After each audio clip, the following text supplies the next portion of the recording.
Heard about it Yeah, I somehow? heard about it from a buddy of mine at work. Oh, nice. Yeah.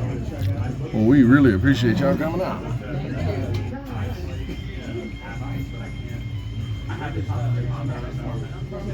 Brother saw me.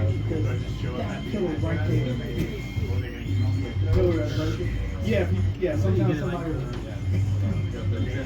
yeah, and I was like, yeah, I don't have a message. So that's about the best I can do. Bring me a little bit of an angle so I can see it. I guess there's push comes to shove.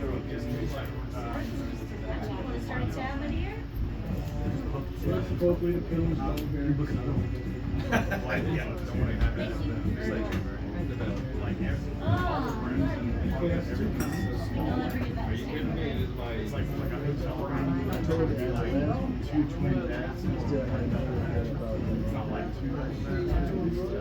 Candace, what's going on with your phone?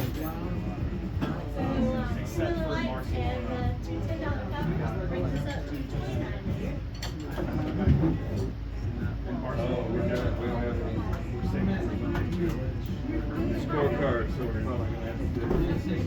I think Reagan made y'all some. Oh, this here.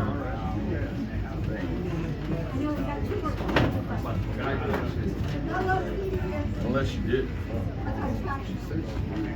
Am I here? Here. And then you got a microphone, pen. So he doesn't do comments get 7 minutes left because the rain fell.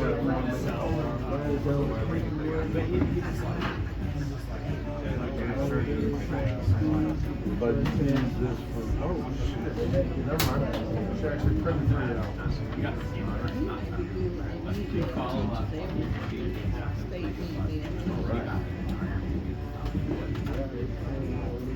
So we need to look at I went to like kayak.com and it has like it's like a site. But still, I mean, right now, Bryce and Sarah, Oh, did they? All right. but HB Great said he's got an entirety acting like he was coming to see.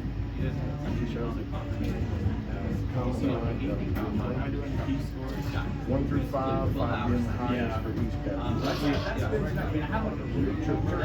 I'm not sure what that is.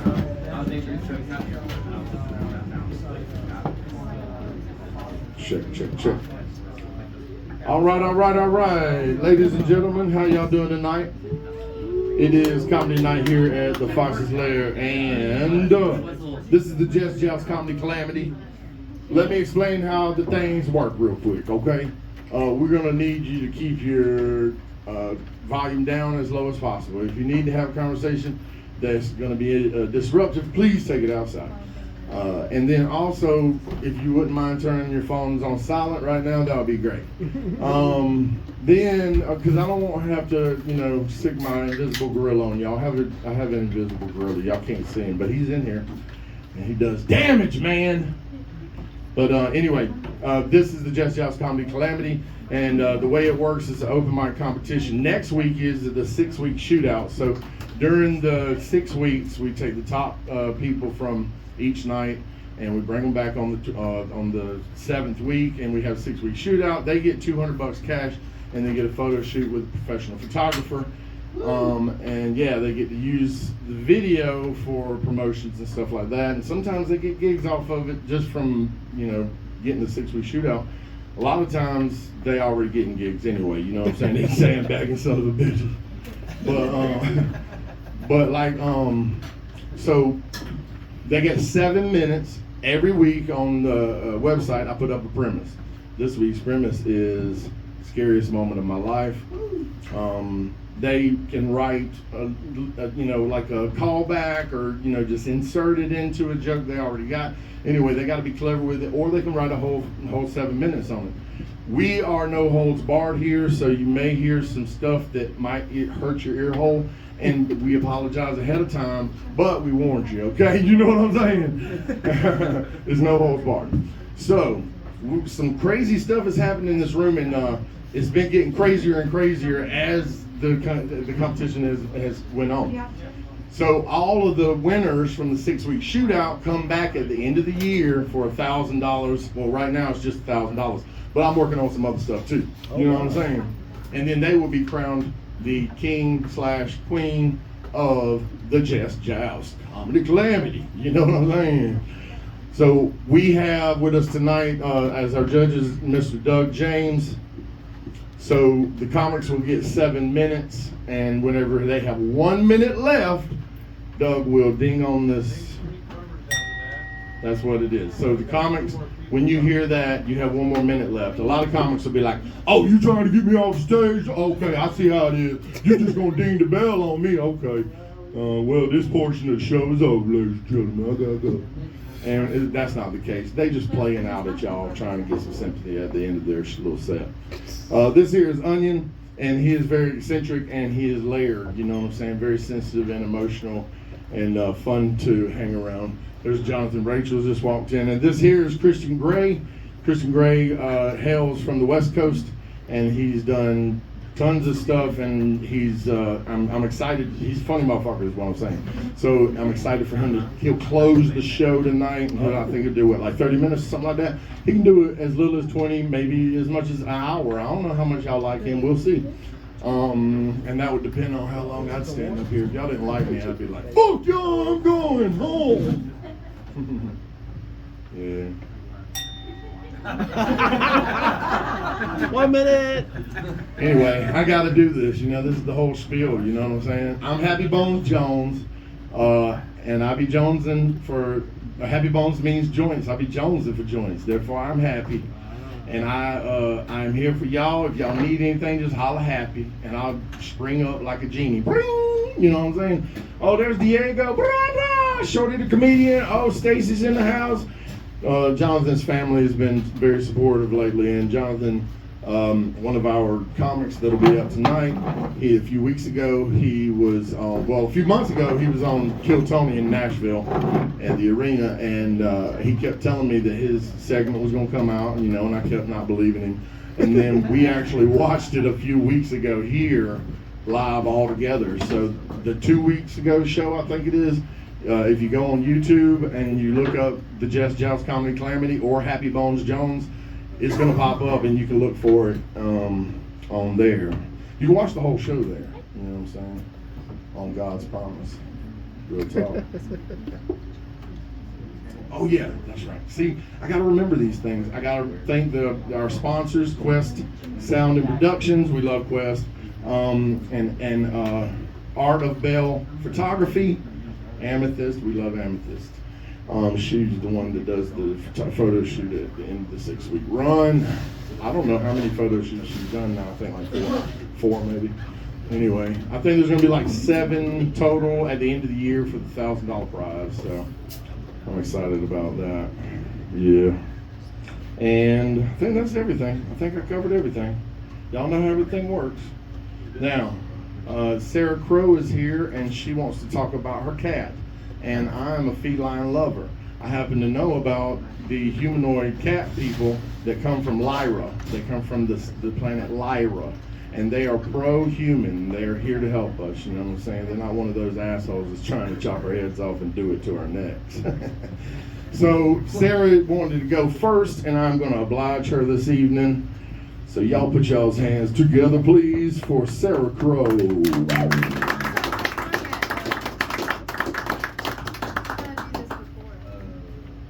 Oh, you wanted to use the TV as part of your bit? Yes. Oh, word on God. I thought you would have had it already. It worked earlier. Yeah, I got it. She knows what she's doing with the technology, y'all. It's all good. Sarah Crow is the proprietor of Finch and Fifth restaurant. If y'all are hungry for some good food, you should go down there and get some. Her and her wife own that place, and apparently Sarah's the one that runs it. Hannah's never there. Yeah, but she's funny. She's funny. She's funny. Now for a brief history of Augusta, Georgia. Augusta, Georgia was discovered in 1975. Nothing ever happened there. The end. I'm stalling, Sarah. How long do you think I could do this? Oh, this is part of the bit, and I'm messing it up. I see. All right, let's do it again then. Don't start my time yet. Keep going. Keep doing the 1940s accent. Now for the technology of 1999. The WAP browser. Alright. Got your AV. Wet ass pixelation. All right, everybody put it together. Well, put your hands together for Sarah Crow. I'm going to try my hardest not to be funny tonight, and this is a public service announcement from Sarah McLaughlin and the Humane Society of the World. That's Katie, she's only got one eyeball. You ever do such extreme white woman shit that you don't realize that maybe your ethnicity or your lack of melanin has somewhat impacted your logical thinking? Some white woman in here. Who's trying to touch a raccoon? Okay. Let me tell you a story about the most Caucasian shit that you have ever heard in your whole fucking life. I have a car wash membership. Sometimes I steal the towels. The little blue ones. Most of the time I just take them on a little cute road trip and then return them the next time I wash my car. Okay, good story. A lot of times I use them to pick up dead animals and move them to the side of the road, especially cats. Shit will haunt my nightmares. I do this because I believe in Jesus. Fucking heathens. When I die, it's just going... Don't look at me. Look at the cat. When I die, it's just going to be a montage of me picking up roadkill and pushing the shopping cart all the way back to the store. This is your ticket to heaven. A couple of years ago, this one-eyed lady named Gail was living in a condemned building on the other side of my backyard. It's fucked up. She didn't have any running water or heat or anything. She had a slumlord. Well, anyway, I was doing my laundry. Cats. And Pete, the U.S. Marshal's evicting her, so I did some white lady shit and went and stuck my nose in some business. When they pulled her out of the house, cat after fucking cat and kitten started screeching out of that building like a Looney Tunes cartoon. The slumlord was there, and I told him he was a fucking slumlord, and he said he was going to poison these cats with rat poison. I said, fuck you, buddy, and dug a hole under my fence and let all the cats under the hole with some tuna fish. That's George. She weighs 17 pounds, which was better than what Gail had been fucking feeding them because they had been eating fucking cornflakes. Gail was eating them cornflakes and she was feeding them cornflakes and she was walking down to the gas station on her social security check and this guy was charging her $450 a month to live in a building with no water or heat. Also, the main cats were a married couple named Katie, who had no eye, and Henry. That's Henry. He reads a lot. Katie had no teeth, oh yeah, and only one eye, and Henry is a long-haired, made from the streets black man with only 2 fucking teeth like a vampire.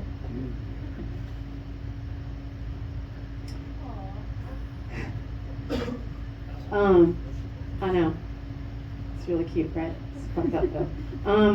This all ends well, so don't get fucking fucked up in your head, okay? So these 2 old-ass elderly cats with 2 teeth and 3 eyes between them were still banging it out and had kittens. And one died, and its name was Goopy. Rest in peace, Goopy. The other 2 I named Ripley and Bishop, and I got them adopted. But I missed a fucking kitten. I didn't even know it existed. Fast forward a couple months, and this kitten has kittens under my porch. By the time I knew they exist, they were feral. I trap what I can. I commit fraud and keep my South Carolina driver's license so I can take them all to Aiken and get TNR for free. It really fucked up my Progressive insurance. Anyway, by the time I can get close to this cat, she's already pregnant again with her second litter of kittens. I named her Mother after Mothership on the Aliens movie. She plops one in the mud. I name it Mud. Mud is a girl. She has another kitten I named Doug, and Doug is also a girl. Mud and Doug get adopted. I keep one kitten, name her George. George is fat. I call her Big George. Secrets in the Sauce. Fry green tomato reference. I get Mother adopted. I start volunteering with Mama's Militia and sucking their dick and charming the pants off those old ladies that smell like cat pee so I can get these fuckers in the system. Because it's fucking springtime, and one of Mother's first litter of kittens I couldn't catch is pregnant. She has kittens under a car in the rain. Then she leaves and she's never seen again until a couple months later. Got those kittens adopted too, but The kittens go to a rescue until a couple months later she comes back, has another litter of kittens under my porch, except these fucking kittens fall through a concrete block and I can't get them without a saw. So I borrow a fucking saw and I cut 3-foot hole in my porch and get them out with a claw grabber. They're about 2 weeks old. You guys don't like cats? Is that why you're talking? Okay. I feed these fucking cats every hour for 4 hours and don't sleep for 4 weeks. I get every single one of these fucking kittens adopted to friends. I get pictures of them constantly. I got some today, actually. About this time, Henry is diagnosed with FIP. The vet tells me there is no cure for FIP. I say, fuck you, I'm getting a second opinion. And I join a Facebook group made by what I assume to be other white ladies because I know that there are underground cat drugs from China that white women are smuggling in. I get about $800 worth of vials of this shit dropped off in my mailbox from a lady that secretly drove up way here from Athens, Georgia. She would not tell me her name. It was anonymous. I shaved my fucking crackhead vampire cat and inject him with drugs for about 8 weeks. That's him. I have to travel for my job during this time, so this cat goes to Myrtle Beach with me and illegally stays with me in a hotel just so I don't miss these injections. I am shooting up my cat in a Super 8 motel and leaving the needles in a glass jar just like a heroin addict. Henry lives. He is fine. I saved this cat. I got his entire fucking lineage adopted. Now I have only one cat from this entire line that isn't domesticated that comes around. His name is Petunia. We have a house hunt. We are house hunting, and the house can't be on a busy street in case Petunia wanders. You can't pet this asshole. I've just been feeding him for fucking 3 years, and he won't let me touch him. He just cries for food and then brings me dead squirrels. But I have to find a house where he won't die. I love this fucking vampire cat, and sometimes I get sad and I miss him when I'm only 5 miles away at work. Get your fucking cats fixed. Don't feed your cats cornflakes. If you know someone with a cat with FIP, I can invite you to the Facebook group. Also, fuck Big Pharma, because the only reason this drug isn't approved by the FDA in the United States is because it was accidentally created during the COVID pandemic, and it is 1 molecule away from remdesivir. And they think they can't make enough money off of it because of negative PR and marketing a cat drug to humans. That's fucking Henry.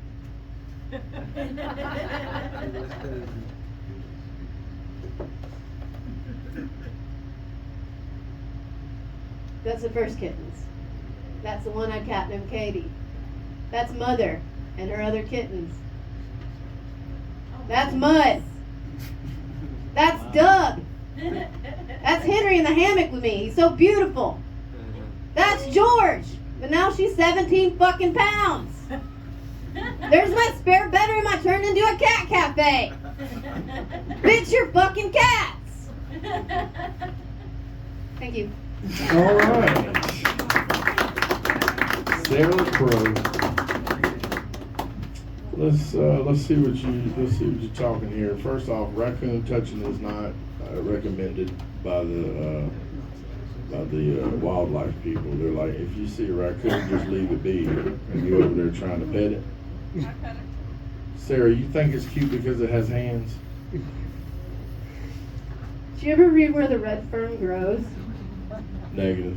Little Ann and Old Dan and little fucking Billy makes his first raccoon trap out of a log and 3 horseshoe nails because the raccoon will put its hand in there and won't let the shiny fucking thing go, and it just traps in there. So that's what he used to make his home. First coonskin cap that he used to teach Old Dan and little Ann how to fucking catch raccoons. Yeah, because they have hands. Okay, cool. I thought so. So you got Katie, George, Henry, Mud, Doug. What's the deal with George, Mud, and Doug being females and you be talking? You just like for the because you're like George is not a male name. You can't gender a name. Is that what it was? Or I don't know. I was high. Oh, cool. I was way overthinking that.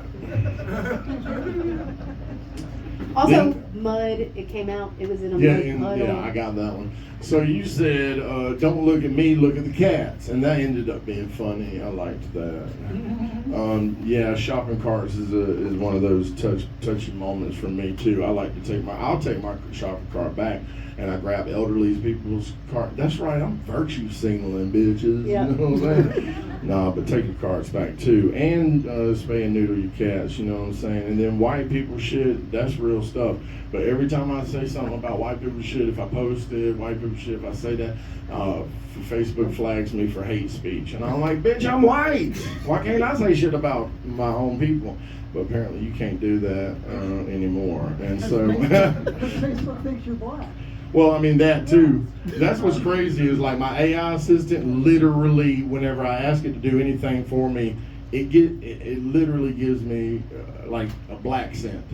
And then it's like, whenever I Googled me the other day, I chat GPT, my fucking name, and it said he is a black comedian from, and I was like, what the hell? Anyway. Yeah. George is 17 pounds. She's a female. Obsidian was 15 pounds. How many cats you got total? 5.5. Okay. We got 3. Shit, that's too many already, okay? And these people over here didn't like cats. No. Okay. And then at the end, it was a fucking PSA for fucking FIP or whatever the hell. What's that? FIP? What is FIP, that? I forget what that Feline is. intravenous. No, it's Bug? it's basically an not necessarily immune disorder. It's a viral. You know what it is? You know what it is? There's a wet and a dry version, and the wet one is fucking gross, and I'm sure that the dry version is gross. But there's never been a cure up until 2020. During 2020, they came up with a lot of new fucking drugs, and they will not. The FDA will not approve it in the United States of America because they think it's bad PR since it's one molecule away from remdesivir, which if you guys remember that, right? Remdesivir is one of the things they were trying to get us to inject with. Anyway, it was a on-the-fly COVID cure, whatever. Anyway, so in creating remdesivir, they accidentally came up with this. Okay, drug. well, let me go ahead and cut you off because let me tell you what I learned tonight. You're right. Whenever Sarah decides she doesn't want to be funny, she's dead ass serious. Second, I couldn't even find no funny in the interview, and then she went back into the PSA, and I feel her plight. You know what I'm saying?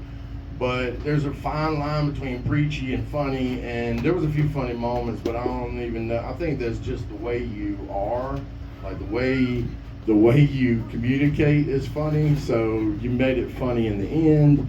You came back, and then you did the PSA, and then you told these bitches to fucking. I didn't do the premise. Oh, but though. fuck big pharma. I'm totally on board with all of what you're saying. I didn't do the premise. When I was 31 years old, I'm now 34. I climbed up a mountain in Colorado with a ham in my pocket trying to meet a mountain lion.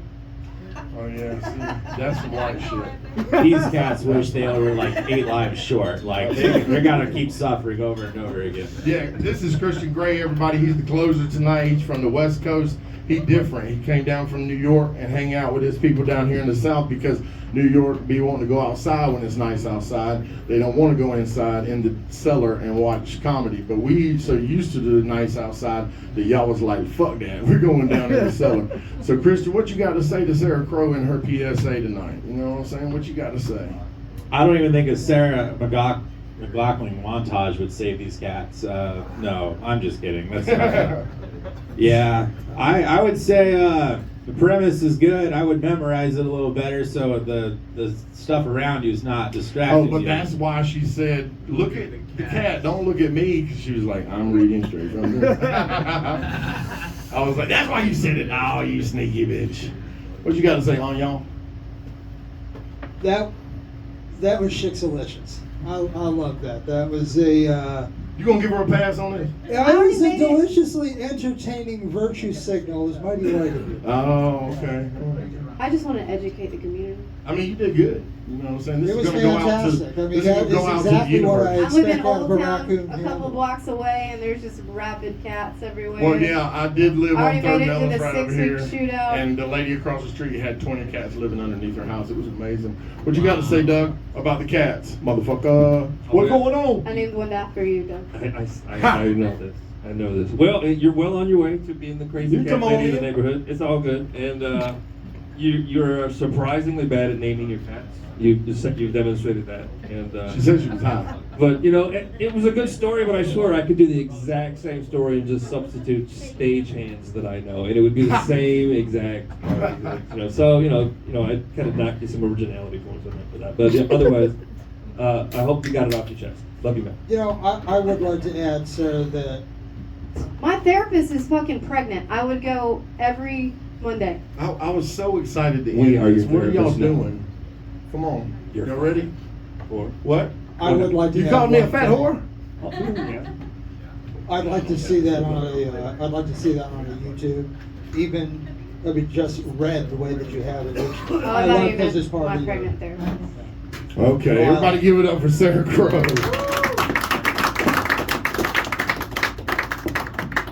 Man, me and Sarah used to hang out back in the day when we both drank and we were both pretty rowdy and we had some fun times. I can only remember bits and pieces of it, but we had some fun times. But I remember distinctly that she gave me the impression then, and she still does now, that I am walking a fine line whenever I start pushing against her PSA because she could lash out. You never know about these things. I don't know. But I love Sarah Crow, and if she did lash out, I mean, I would forgive her and love her anyway. Because she is me and I am her and all of that stuff. You know, there is no separation. We are all brothers and sisters in this motherfucker. I see Matt Blizz just rolled up in the bitch. I didn't just roll up, yes. Well, I mean, I just saw you, so yes, you did. Yeah, that's stupid. The other night I was sitting on my porch, I let the dog out, right? And fucking, I'm always seeing weird stuff in the sky, and I see this something like out of my peripheral. I turn and look. It's like the biggest owl I've ever seen, and it's flying like directly in, like towards my face. And it looked like it was gonna land on my head, y'all. And right as it got over me, it dropped the envelope in my hand, so I got an acceptance letter to Hogwarts, and I'm gonna be a wizard soon. So that's cool. I'm excited about that. I think I'm the first American to be accepted, so that's a big deal. I'm gonna be doing magic. Bryce, you wanna come on? All right, this is Bryce. Where you live in Aiken, right? All right, not that y'all give a fuck, but this motherfucker lives in Aiken. Everybody put your hands together for Bryce Pearson.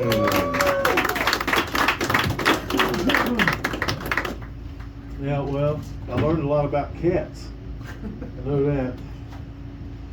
And we all love our pets, which kind of reminds me of what happened to me this weekend. Me and my dog Maggie, we were walking through the farmer's market, and we met another couple who had two dogs. And so we were letting them sniff each other's butt, you know. They were just sniffing each other's butt. And I kind of started thinking, you know, what if humans, that's the best way to get to know each other, if we just sniffed up each other's butt and nobody knew it yet? It'd be pretty awkward, wouldn't it? I mean, I know a bunch of y'all fuckers in here just like me. Start wiping your ass a little better, wouldn't you?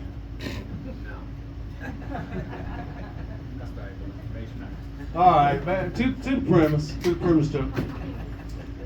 I thought I'd come up here tonight and tell you about the time that I had a skydiving accident, and I walked away to live to tell about it. Now, well, I didn't walk away, more like limped away. Or, well, I tell you what, this is what I did. It was kind of like that. That's what I did. I did that away from the accident. And it all started with me and my girlfriend at the time. We decided that we wanted to share a wonderful experience together.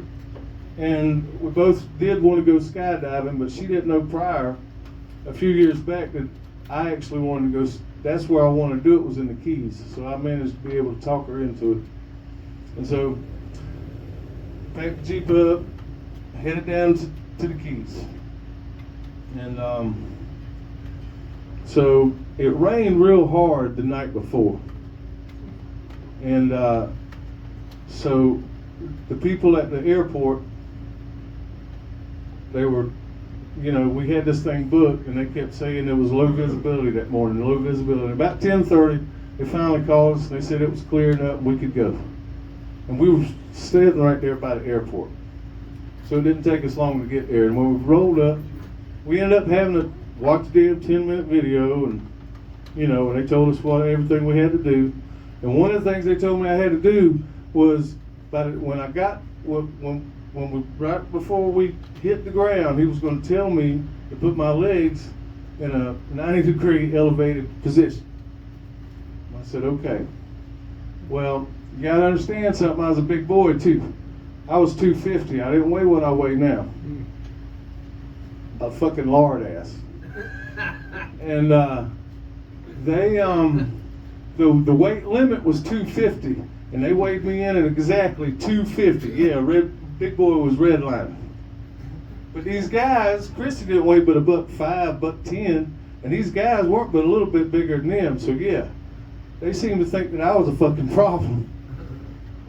So as we're getting in our harnesses and their staff's checking us out and everything, I look over the plane, and these two jump masters are over there doing this. These motherfuckers will play rock, paper, scissors to see who has to strap the big boy. That's what it is. And sure enough, that's what it was. And so we get in the plane, man, and I have to go in first. They pack me in the back. And then he got Christy to lift her legs up and keep cramming me in the back of the damn plane so they could get in the plane and fit. A little single-engine airplane. And we took off, and that little thing was going, beep, beep, beep, beep. I thought we were going to run off the runway and go into the ocean, man. But it finally got off the ground, and up to 15,000 feet we went, ears popping, everything. We get up there, and so Chris has got to go first. They swing that door open, and that jump master, he just, boom, he was gone. I saw him disappear. I said, well, fuck, I can't get out of this now. Now that she's gone, I can't be a pussy. And then it took my jump master, like I said, I was big to move around, so it took a good minute to get me to the door. And then he put me outside on the step-off pad, and now shit's starting to get real. Because I'm looking down at the earth, man, and but I'm pumped, I'm ready to go. I think he's gonna shove me off, and I wait. And I wait, and I wait, and I'm like, God damn it, man, what the fuck? And I turned around, and when I did, my head went back in, and I could hear him talking to the pilot. They sitting there just jabbering along. He says, yeah, man. He says, look, I got pretty hammered last night, and the chick that I took home, well, I woke up this morning, and I'm pretty sure she ain't a chick, she's a man. I thought that was funny. But I'm like, what the fuck? He goes, oh, hey, Bryce. Oh, man, you ready? I'm like, yeah, I'm ready. Shit. And so he said goodbye to the pilot, told him he'd meet him on the ground, and off we went. And what's really cool about this story is, if you've ever gone skydiving, man, that feeling of falling goes away real quick. And then you don't feel like you're falling at all. I mean, 15,000 feet in the air, you're traveling at the speed of 120, traveling at a rate of 176 feet per second. Yeah, I looked that up. And then we fell through a cloud. That was cool. And then I started realizing that, I forgot we were falling. Is basically what I'm saying. He pulls the chute, and I go, oh shit! And I looked up, and I'm like, oh yeah, that's right, we were falling. Yeah, there's a rainbow-colored parachute, and so now we're just drifting down. You know, Christy and them's already landed, and they're getting out of the way, and this is gonna be too long. This is gonna be too long. So you done? Yeah, I'm done. Yeah, I was starting to think, Doug, that if they reach the 7-minute mark and they're still talking, just ring again? yeah. I would be like, ding, ding, ding, bitch. Okay. Because a lot of people have been running the time lately, and it's it's fine though. It's fine. But let me see here. I wrote down some stuff and then I fucking totally dazed out because I couldn't follow the story because there was nothing to keep me interested. I was wanting you to skip to the part where you fucking broke your leg or some shit. You know, it's like watching a fucking NASCAR race. It's boring as fuck until a crash happens. And then you're like, I don't know if he's hurt. I hope he's not. But that was awesome. Otherwise, they're just going in a fucking circle. The bit about sniffing butts when you meet somebody, I've heard another comic do that. I don't know if any of the other comedians in here might remember. I figured somebody probably that's that I don't know who. I ain't never heard it. So. I mean, it's a very prominent bit because I remember it specifically. I think maybe he's dead now, but we'll see. It was a lady, huh? Was it? Okay, Matt remembers as well. So you gotta, stay away from that. Also, you gotta add punchlines into the stories. We said this before. It's like I had to learn it too, and I'm still not fucking good at it all the time. I just try. And I'm constantly rewriting my shit. I'm constantly trying in different ways. If I find a way that it really hits, then I'll keep that and keep messing with the rest of it until I get a full key that unlocks that lock. But if you just come up here and tell a story and hope that it's interesting and the parts that you thought was funny would be funny, et cetera, doesn't really work out all the time. Because I had fell asleep for a minute. Let's see. Sorry. Oh, and then you accuse the audience of having dirty assholes. Hang in there, man. I'm gonna get better. I was like, man, don't accuse the audience of having dirty assholes. That's the same thing. Number one rule of comedy is don't blame the audience for not laughing. That's kind of the same thing. Look, y'all bitches got dirty assholes. That was off the cuff. Oh, okay. You didn't write that down? No. Well, that's good. That makes me feel a lot better. Well, I was trying to add something towards Sarah's thing. Oh, I see. And that's what I brought up. Okay, I'm not getting in a small plane like that, no. And what's cool was nothing, because you said right after, what's cool is you did a bunch of numbers, and I was like, I ain't trying to do math tonight. And then you said the cloud part was cool, and I was like, that's actually kind of cool. Good thing you didn't die, though. I'm glad you didn't die. But I think you could make that story funny if you wanted to. What you think, Christian? Mr. Gray? I'm still trying to process. I definitely, this crowd looks like they at least use 2-ply. Shouldn't. I don't know. That's all I got. I mean, I had a dream a couple of days ago where I had a superpower, and my superpower was that I could turn 2-ply into 1-ply. And right when somebody was wiping and it breaks through, they get a little bit on their finger. I don't know what I could have used that superpower for, but it was a good one. Tommy, don't go nowhere. I was thinking about you coming on next. All right, what'd you think, Onion? Trying to herd cats in this motherfucker. I know I've said it before, but what the hell was that? You should have expected that shit. Woody's already said it, but going off of what you were saying when you were outside earlier, that you wanted to emulate a particular comedian who just tells stories. You're not there yet. The reason why he's able to do it is because he has a well of stories so that when he's talking, he has all those to come to. You have all those opportunities, as Woody was saying. You have to interject punchlines. Strapping in the fat boy, that right there, you have the opportunity to paint a picture of, can you imagine these guys doing this?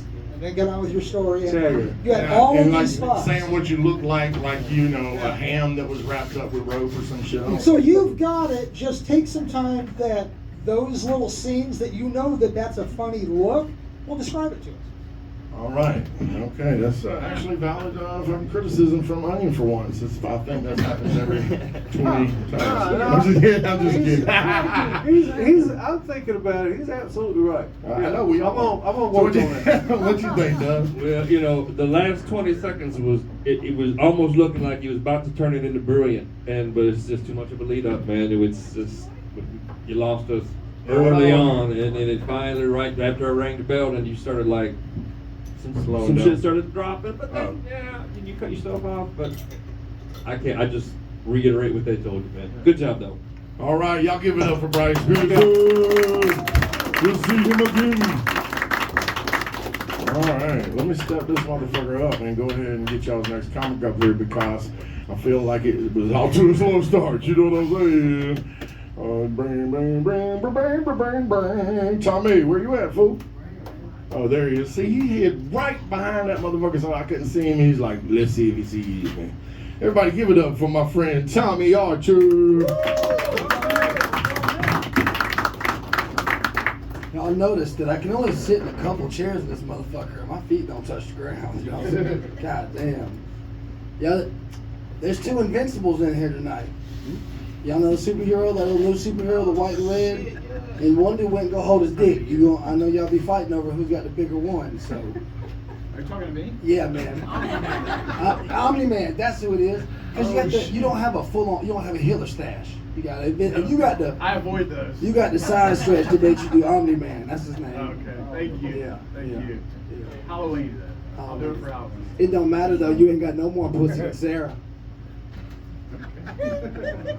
No, there's a lot of pussy in the house. A lot of pussy in the house. That's all I'm saying. You gotta tickle one up at least, right? No, too far. I ain't got cats, goddammit, because they fucking hurt, goddammit. Pussy had claws like that. I ain't touching it. That's the scariest day of my life, motherfucker. Shit. Now, I would say the scariest day though of my life was watching my uncle fuck a goat. That's probably worse than a cat scratching my dick. Yeah, that's probably pretty scary. He used Duke mayonnaise too. No, didn't go well. I'm sorry though. You from New York? You get it? West Coast. West Coast. I got a GED, bro. Geography don't fit well with me. You tell me where Atlanta is, all I know is up. Alright? No, man, no. A scary moment in my life, though, you know how ladies like to groom you men? Sometimes they like to get them blackheads and shit, right? You know what I'm talking about? Oh, y'all ladies mind touch y'all face neither? Well, mine do, right? I be getting the blackheads got, and sometimes I feel like I'm feminine. So I get vulnerable. There's some of them I can't really see. So I be like, look here, bitch, since we on this level, goddamn, go ahead and get this motherfucker right here. She'd be like, oh, your ass is hairy. Yeah, I'm a man. Okay, you need to cut that. I got some scissors. Bitch, I already tried, all right? I about lost the asshole. Fucking talking about a scary day. Trim that tank, goddammit. Woo, Lord. Fuck. She's like, well, how you keep your balls right? Well, I'll shave them with a razor. That ain't nothing God ain't give me, you know? Talking about my booty hole, bitch. I don't want to bleed like y'all, you know? Fuck. Fuck me. Scary day of my life is noticing that Happy doesn't change clothes often. I've seen him in this shirt right here more than I can account for my own mother. It's pretty gruesome. It's scary. I feel like you come from the damn under. Isn't that? That's underneath y'all. Hell. You send them there, Omni-Man. Don't look at me like that. Shit. Fuck around and find out. This Pickle Boy Records, bitch. Y'all see? Pickle Boy. Yeah. Yeah. My old lady asked me, she said, how you apply for that motherfucker? I said, look here. Y'all call me. Pickle Boy Records. What size pickle you want today, bitch? None. I don't want no pickle, right? Because we don't need pickles. Y'all like pickles? Who like pickles? Yeah. Yeah, well, I figured you do. You bald head like you put vinegar on your tater tot. Sometimes. Sometimes, see, I can't fuck with that vinegar, man. That's sour shit. No. Some certain smells, certain shit, I just can't deal with. You know, be like, to me, it ain't scary. But one thing that is scary is baby shit. Right? I ain't gonna lie to y'all. I ain't want to be a daddy. First one I smelled. Now, y'all know who got kids in here. Exactly. You know the stage of baby shit I'm talking about, right? Yo, that motherfucker had me throwing up on her while I was changing her. I didn't find out where the pussy was for at least a month. It's fucked up. You laughing on me, man? I'm dark, goddammit. I don't give a damn. That's my kid, goddammit. And you know what? As soon as she could walk, I walked that bitch outside, sprayed that bitch on with a water hose up against the wall like segregation would. Separate the white from the brown. Doo-doo, not you. You liked it though a little bit. You awed me. It's all right. It's work in progress. Work in progress. What's up, Gandalf? Hey, don't throw me no spell, motherfucker. That be Santa. I don't remember Santa having no stick. He gonna take some shit with. See what I'm talking about? He ain't giving no gifts, bitch. That ain't the gift I want, sir. Now the size of that motherfucker is the gift I need. Lumps for free. I'm sure that's all you shits, lumps. I do, man. I tell that's my age though, man. Sometimes you gotta get worried about your colon, man. That's how you can tell if you're good or not, you know? You get them good shits going, you feel good afterwards. But you know, every man in here walk away out the toilet with the goddamn rubbery knees and shit being on their phones. Am I lying? No? I walk out with a pulled back muscle trying to leave the kids in the toilet. It's a jerk off joke. Okay. It's a serious subject every day. Me, motherfucker, shit, that's my dick. I'ma use it. Yeah, it was a scary day, man. I was shopping on, you know what Amazon is, sir?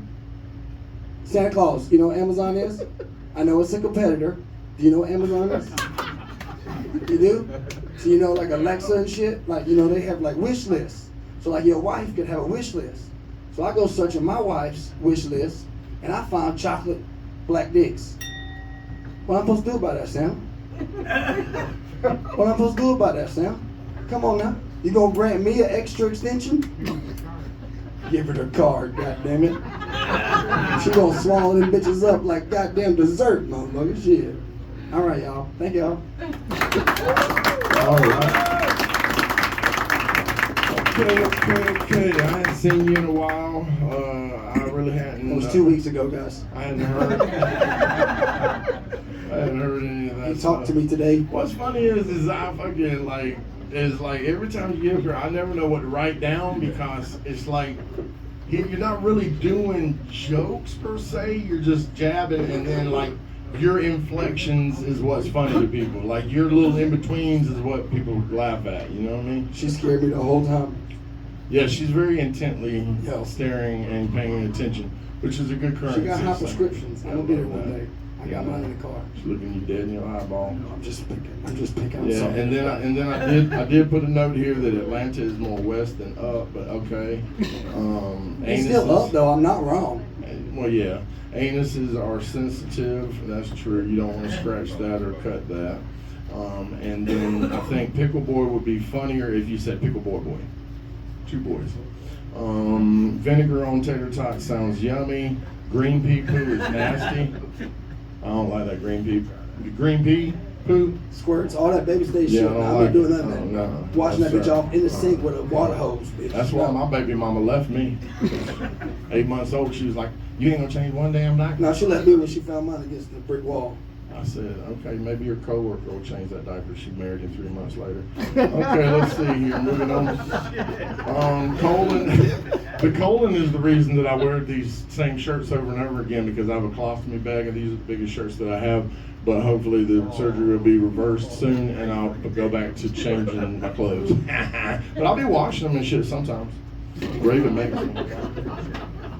She said I won't be able to sleep in the bed if I don't. Amazon is the reason that Santa Claus came in here looking like that. Can you believe that? Run his Definitely a ass China up. version. That's messed ass up. Like fuck Amazon. What do you think, Christian, about this? I got a few things on this one. Okay, yeah. First off, you're definitely on Santa's naughty list. Like, yeah, no. That ain't nothing new. Fuck Sam. And if you're gonna keep using your dick, you should use condoms. I think. Never yeah. did. Not good. Yeah. No, I like it. I like it. You come up here and you have energy. You're very in the moment. You might be rambling, but you're in the moment. So you'll find gold eventually. Yeah, just keep writing. You'll figure it out. Okay. All right, What you thank think you. on y'all? You gonna figure it out there, Bubba. That's how life goes. That's just tub. Onion? That's just some tub thumping, moon pie eating, sister loving, yup saying, mama loving, cracker ass cracker gibberish. I loved it. He can't never understand it, y'all. He But really he doesn't. understands it. Yeah, he doesn't understand, but he understands it. He's from the islands. What you think, Doug? So the scariest moment of your life was your uncle fucking a goat. Yeah, it's pretty intimidating, man. How do you think the goat felt? How do you think I felt when he was gonna kick my butt? I mean, poor little goat. You know, yeah. I'm sorry you had to go through that. And if you have an accident shaving your asshole, you don't really lose an asshole. Don't you just gain another one? I was saying him more of a slip out. Oh, well, That's what I ain't got to yet. You like know an what I'm ornament on the tree. Yeah. You know? I forgot about the goat. You should keep talking about the goat. You could give 7 minutes about the goat, and it would have been a totally different outcome. You have glazed over the goat fucking uncle A lot. like a few Totally times. glazed over. It's uncomfortable It to has talk piqued my about. interest. But you keep bringing it up, Tommy. Well, because you You gotta keep get bringing to it it. up. I gotta figure I mean, it out. you're gonna have to expound I don't know on this, where you go gentlemen. with it really, but I do remember. The real story is he had a Duke mayonnaise sandwich. Now we know why them goats faint. Jesus, don't blame Yeah, it was Christ. bad. All right, y'all. All right, everybody, give it up to Tommy Archer. Oh my stars alive! Let's see who's up in this bitch. Matt, you want to come up? Sure. Hell yeah, we went up last week. Me and Jonathan, we rode up and we saw Matt and Shorty up in Columbia at this place called the Elevate Social Club, and we had a lot of fun there. It was cool. I bought a game from there because the dude that manages this place, he actually makes these like fucking games and shit. It was cool. I was like, you know, I gotta support that shit. That's unique. Everybody, give it up for my man Matt Blues. Man, thank y'all for being here. Y'all give it up for these guys, man, what they do, man, and the opportunity to give us to come down here and work on our craft. It's always a good vibe down here. I really appreciate that, man. Scariest moment. I don't know if I have a scariest moment, so I'm gonna tell y'all about some scary moments. Alright? When I was 8 years old, I had a great idea. If you've ever met an 8-year-old, you know that's a fucking lie. 8-year-old boys don't have great ideas, good ideas, or even ideas. They just have notions, you know? Like, hey, let's tie the string to that stick and hit each other with it. Sure. They're stupid, dumb. So one day I looked at my friend and said, hey, you wanna climb up on the tree house and jump off? I said, yeah, let's do that. But my friend was smarter than me, because he was like, why don't you do it first? Oh, okay, I'll do it first. So I got up there and I jumped off my tree house and hit the ground belly first. Yeah. Now, I didn't get really hurt. I just got the wind knocked out of me and I bit my tongue, right? But what my friend saw was me fall, hit the ground, and start going, spitting out blood. That's fucking traumatic for an 8-year-old, right? So he runs inside. Miss Blizzard, Matthew's bleeding eternally. He's bleeding eternally. And my loving mother come out there and said, he's fine. And I think I'm dying, because I don't know if any of you remember the first time you had the wind knocked out of you, but you are 100% sure you're fucking dying, right? But that was a scary moment. Almost as scary as the time that his sister almost caught us looking at her through the window while she was showering. Well, my sister, fuck. Fucked up, right?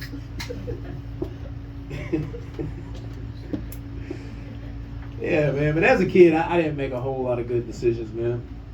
You know, I didn't make a whole lot of good decisions. Like when I wound up in DJJ, in the juvenile detention, right? Yeah, for skipping school.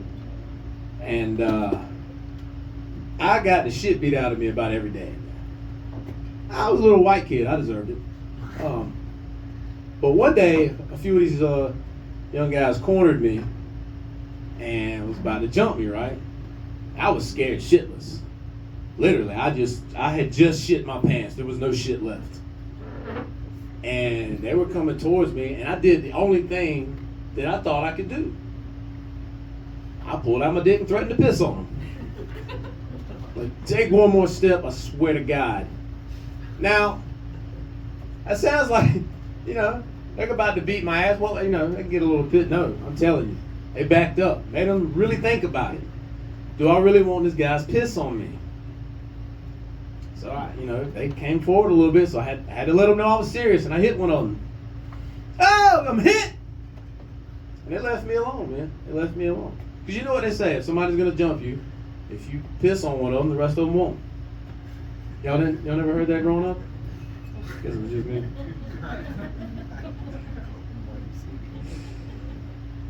And then there was a time I was in jail, adult jail, right? I've been in there a while. I've been in this cell for a while, and I was reading, and at this point in time, you had control over your light switch. And they had brought this guy in, this big 6'6" monster of a dude. His last name was Wallbanger. This motherfucker's last name was Wallbanger. Yeah, I was like, oh my God, I'm gonna die. So for 2 nights in a row, I was reading the book, kept the light on all night. One night he decides he don't want that fucking light on all night anymore, right? And so he said, hey, you're gonna turn that fucking light off tonight. Now, what I said was, you're not gonna fucking tell me what to do in my house. What I was thinking was, I'm never gonna see my mama again. Shit. He said, what? He jumped down, and I took my glasses off, and I looked at him, and I said, man, let's talk about this, man. I can turn the light off. It ain't no big deal. Yeah, man, I've always had a habit of getting myself in fucked up situations like that. I got jumped to prison one time. It happens. And it was my fault. I was choking out this dude because, well, listen, he owed me a pack of cigarettes with some weed I sold him. And he came in my cell, and I was choking him. Well, then his buddies followed him in after. He was bait. Which I'm sure while I was choking him, he was like, this wasn't part of the goddamn plan. And they followed me in there, put a desk in front of the door, and I was like, oh, no, I'm never going to see my mama again. So luckily, I only got hit one time. One of them hit me, and that motherfucker hit me so hard, I forgot we was even fighting. All of a sudden, I was on the ground looking at the tile on the floor going, why am I looking at the floor? Why am I looking at the floor? And I got up and I seen the guy that hit me. His name was Universal. I said, Universal, man, what's going on, man? He's like, no, don't tell the police. I said, well, about what? He put a mirror in front of my face, and my eye was all swollen up and purple. I was like, God damn. But probably the scariest moment in my life, since y'all rushing me, was when I was told I was going to be a father for the first time. Bro, my girl come to me. She said, I'm pregnant. I said, bitch, how this happen? I said, I thought you was on birth control. You told me you was using birth control. She said, I did. I told you it was Arkansas birth control. I said, what the fuck is that? Nothing with the word Arkansas in front of it is any good. The fuck? She said, well, you know, when you're done, and you just stand up real quick afterwards, spread your legs, and jump up and down like that. Thank y'all. Shit. All right, Matt Blues. Jumping off high shit is fun as fuck. It's like when my kid was young, I was like, man, you ain't doing nothing good with your life. Sitting in here watching video games. I was like, let's go outside. I took her to the river. I took her to the rope swing. Tried to get him to swing on the rope. It wasn't happening. But whenever my dad told me to swing on the rope, I didn't want to be like, nah, I'm going to sit this one out, Pops. I wanted to be, impress him. So I went in and swung on the rope and almost died. You know what I'm saying? That was one of those times you got to be careful, especially when you're bleeding eternally. You can't, you're going to die. You don't want to be bleeding eternally. You got jumped many times in your lifetime. The prison fights, they be happening, I usually instigated it, I'm not gonna lie. Right, I figured that. You got that kind of face. What else is there to do? And then, you mentioned weed in prison, and I thought to myself, weed in prison is probably the best weed. Because you get high as fuck whenever you would be amazed how little weed you can smoke and get high. I bet you, bro. You be like hitting 2 hits, be like, damn, I'm paranoid as fuck. Yo, let's put this away, man, quick. Goddamn. All right, and all I thought about whenever you said that you just hit him with one is that you are Superman with your penis because you was able to squirt out like a little spurt, like a shotgun blast or some shit. You know what I'm They saying? just called me in the bathroom and scared me real bad. Well, I got to thinking about it while you were saying that. And I was like, you know that scene on Training Day when the old boy jumps the crackheads that was trying to jump on girl? If he had just ran up and started peeing on him, it'd probably been over. You know what I'm saying? The boy almost got his neck broke. All right, prison fights, weed, fatherhood is scary as fuck. And did you get to see your mama again? You got to see your mama? That's for another night. Okay, that sounds like a loaded question. All right. And I just want to remind everybody that the alligator can he can digest human bones in 64 days. They call that a Cajun divorce, you see. All right, what you got to say there, Christian Gray, to this man, Matt Blizz from Columbia? I just want you to hit me with like snap into a Slim Jim. You look like the Macho Man Randy Savage. Snap into a Slim Jim. Fuck yeah. Damn, that's good. Fuck, that's good. I've never noticed that. That's why I'm here. Yeah. Did you make anyone your bitch? Oh no, you got a Fifi though. Yeah. That's the story for another time. I did. I told that one here, right? Did I tell that one here? Yeah, that was like one of the first stories you told, and I was like, this that was he's for real. I had a cat, that was it. It was a solid set. Thank you. Oh shit, Kristen said that was a solid set. What you got to say, Onion? I love Blizz. I always find your sets like a very, very special episode of Blossom. Look what I found outside. What you got to say, Doug? Threatened to piss on a bully. I tell you what, that could have saved me from a couple of ass beatings back in middle school. I wouldn't even thought about that. Pulling out my neck, damn. And poor Arkansas. I swear to God, the only state Oklahoma can make fun of, and or us, South Carolina. It's like just crazy. Yeah. Poor bad, but great job, man. I loved it. Thank you. Thank y'all. All right, y'all give it up for Matt Blues. Yeah. Listen, we're all adults here. You know what I'm saying? So I want to try to start a new movement where instead of having stop signs at four-way stops, we should just have signs that says "Take turns, motherfucker." We're all adults here. That way, you don't necessarily have to come to a full stop. It's not necessarily a stop sign, right? Because if it's 3 o'clock in the morning and I'm rolling up to a four-way stop and I don't see nobody, I ain't stopping at that mother. I'm a grown adult. But then the cop pulled me over and was like, "What the fuck are you doing, kid?" And I was like, "You're terrible, but what? I'm like 49 and you're 28 and you calling me the kid?"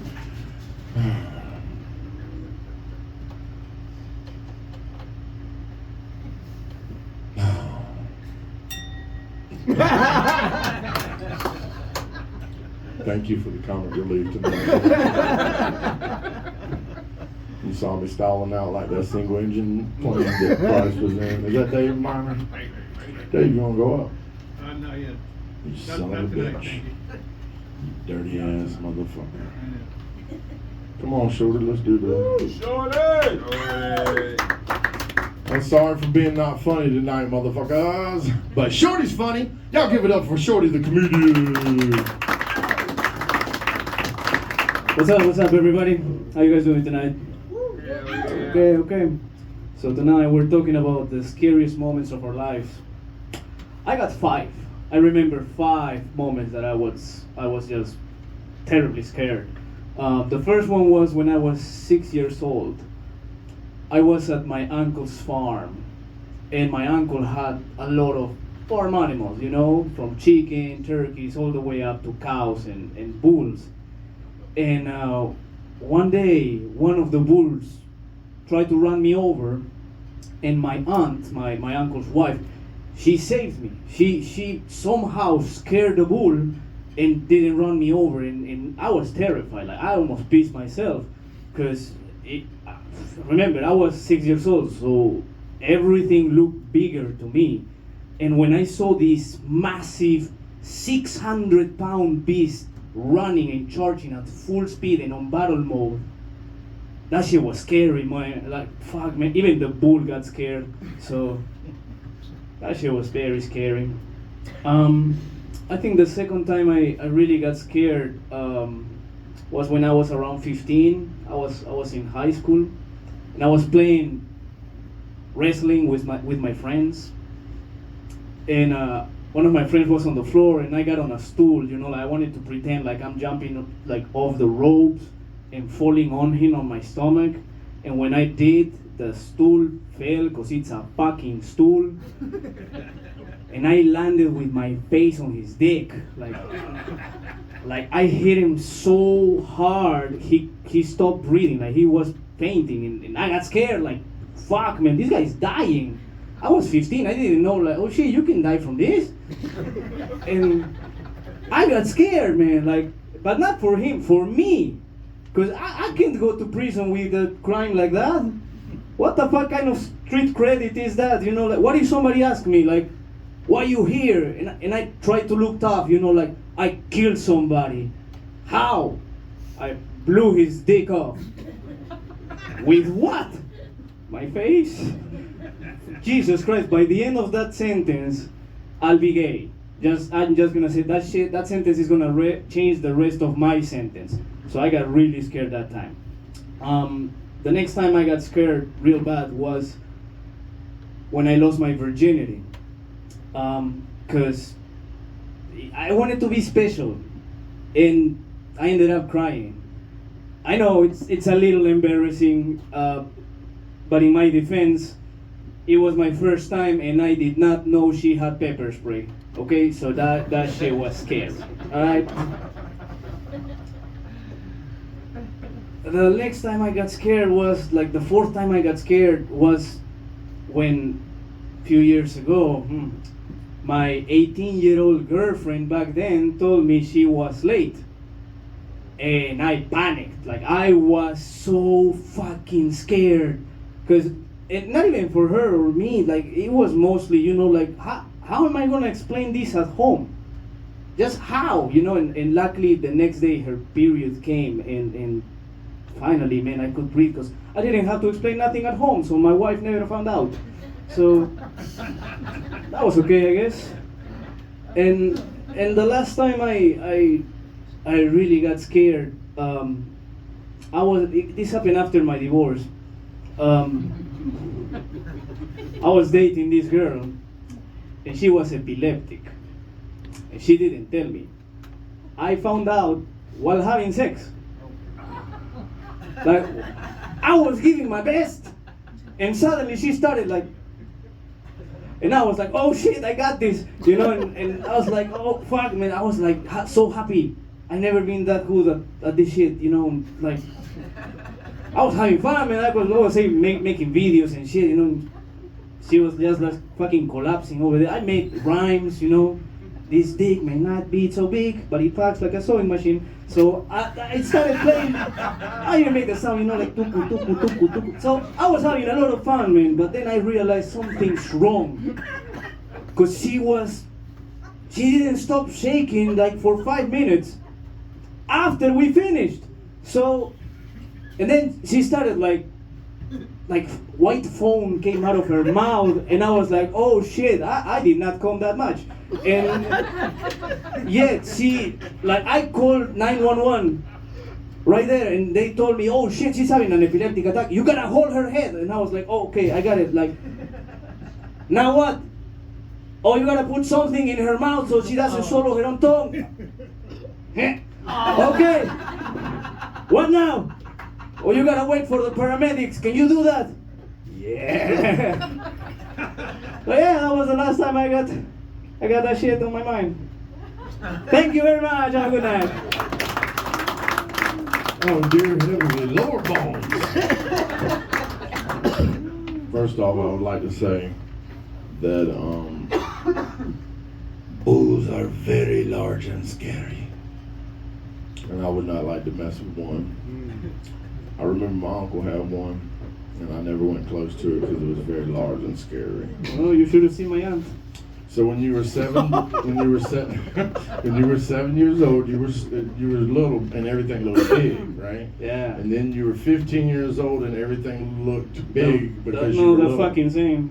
Yeah, exactly. I stayed at 6. It's still that way right now. Yeah. Usually about that height at 7. I would like to tell everybody the story about him and Matt going to Austin and Diego Shorty got like misrecognized as Matt's girlfriend. Oh. Yeah, we were looking for weed and nobody would sell us weed because Matt looks like a retired police officer and I look like his underage lesbian colleague. These motherfuckers trying to bust somebody, don't talk to them. I've never seen a couple like that. Yeah, man. Exactly. I was surprised to find out that you lost your virginity, but then I found out that was a lie. Twice. Oh shit. Oh, like Tara. I Pretty think much. she lost hers 7 times. We had a crazy woman here in a few weeks, like in a row. Like I think. Oh, I saw the video. Yeah. Yeah. Yeah. I had a bunch of comments, people being like, "You should ban her. I never want to see that again." Shit, give the girl a chance.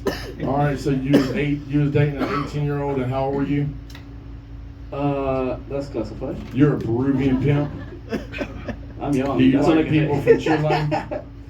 From Chile? No, man. You don't like people from Chile? No, like them? Yeah, I do. Oh, okay. I thought you were racist towards Chileans. No, we look the same. What about Argentinians? Nah, they're cool. Okay. They're real close to the Antarctica and stuff. You said epileptic. That was good. Epileptic. Epileptic. That was good. I teared up a little bit on that. So you was tearing up the pussy, and then she started like jerking and everything, and you like stood back and put your hands on your hips and was like, "If she dies, she dies." It was destiny. Oh, that's zesty, man. That's Everybody awesome. should do it. Fuck an epileptic person.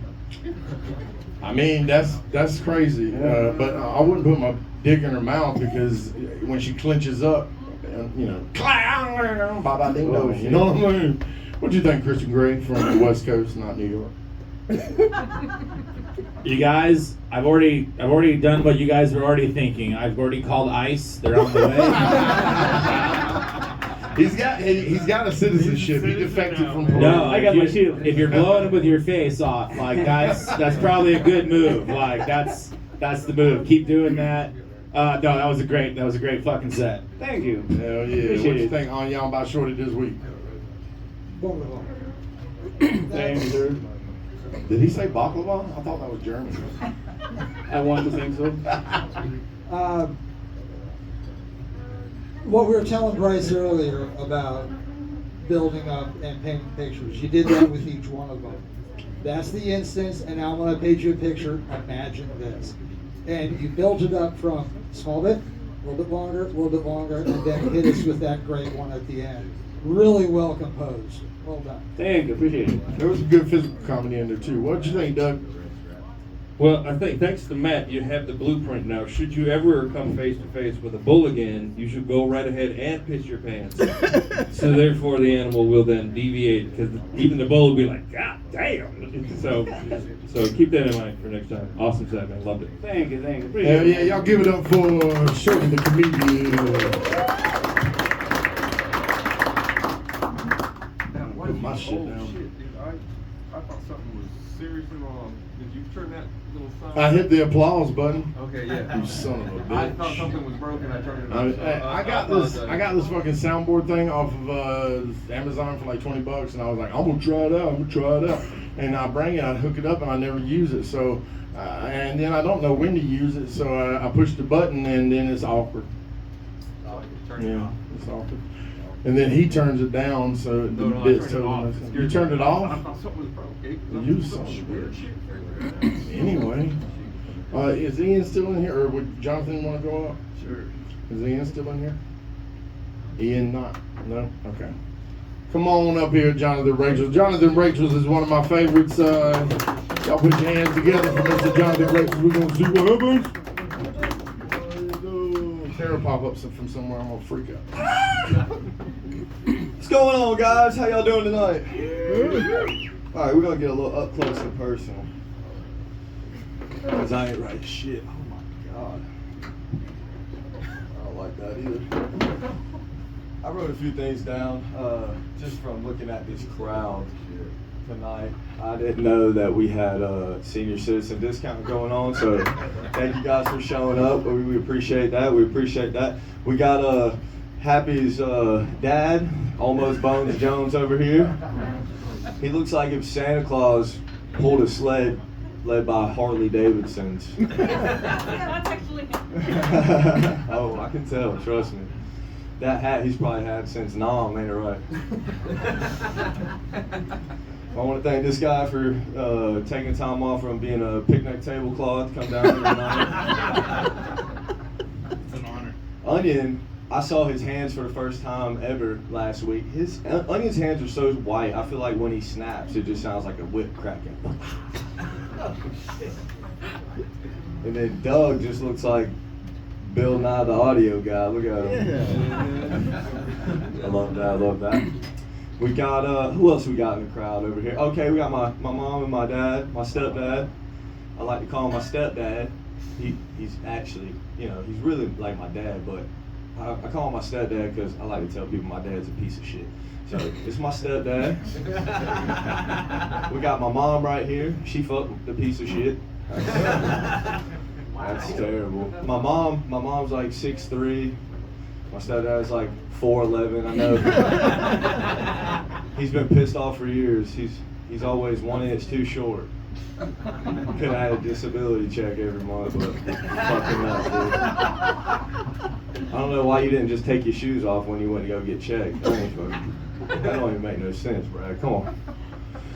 We want to thank him for taking off from helping Snow White. Because he's a dwarf, Mom. I have to spell it out now, too. That's crazy. We got two beautiful people in this corner over here. I've never seen you guys before. We want to thank you guys for coming out. What's your name? Naaman. What's up? Naaman. Naaman? Yes. What the fuck? Did your parents just your parents have so many kids that you just popped out and they're like, we don't know what to name them. Got him. You guys ever been to y'all know the area pretty well? Y'all been to Walt Way? You know, Walt Way, all the houses got vines all over them.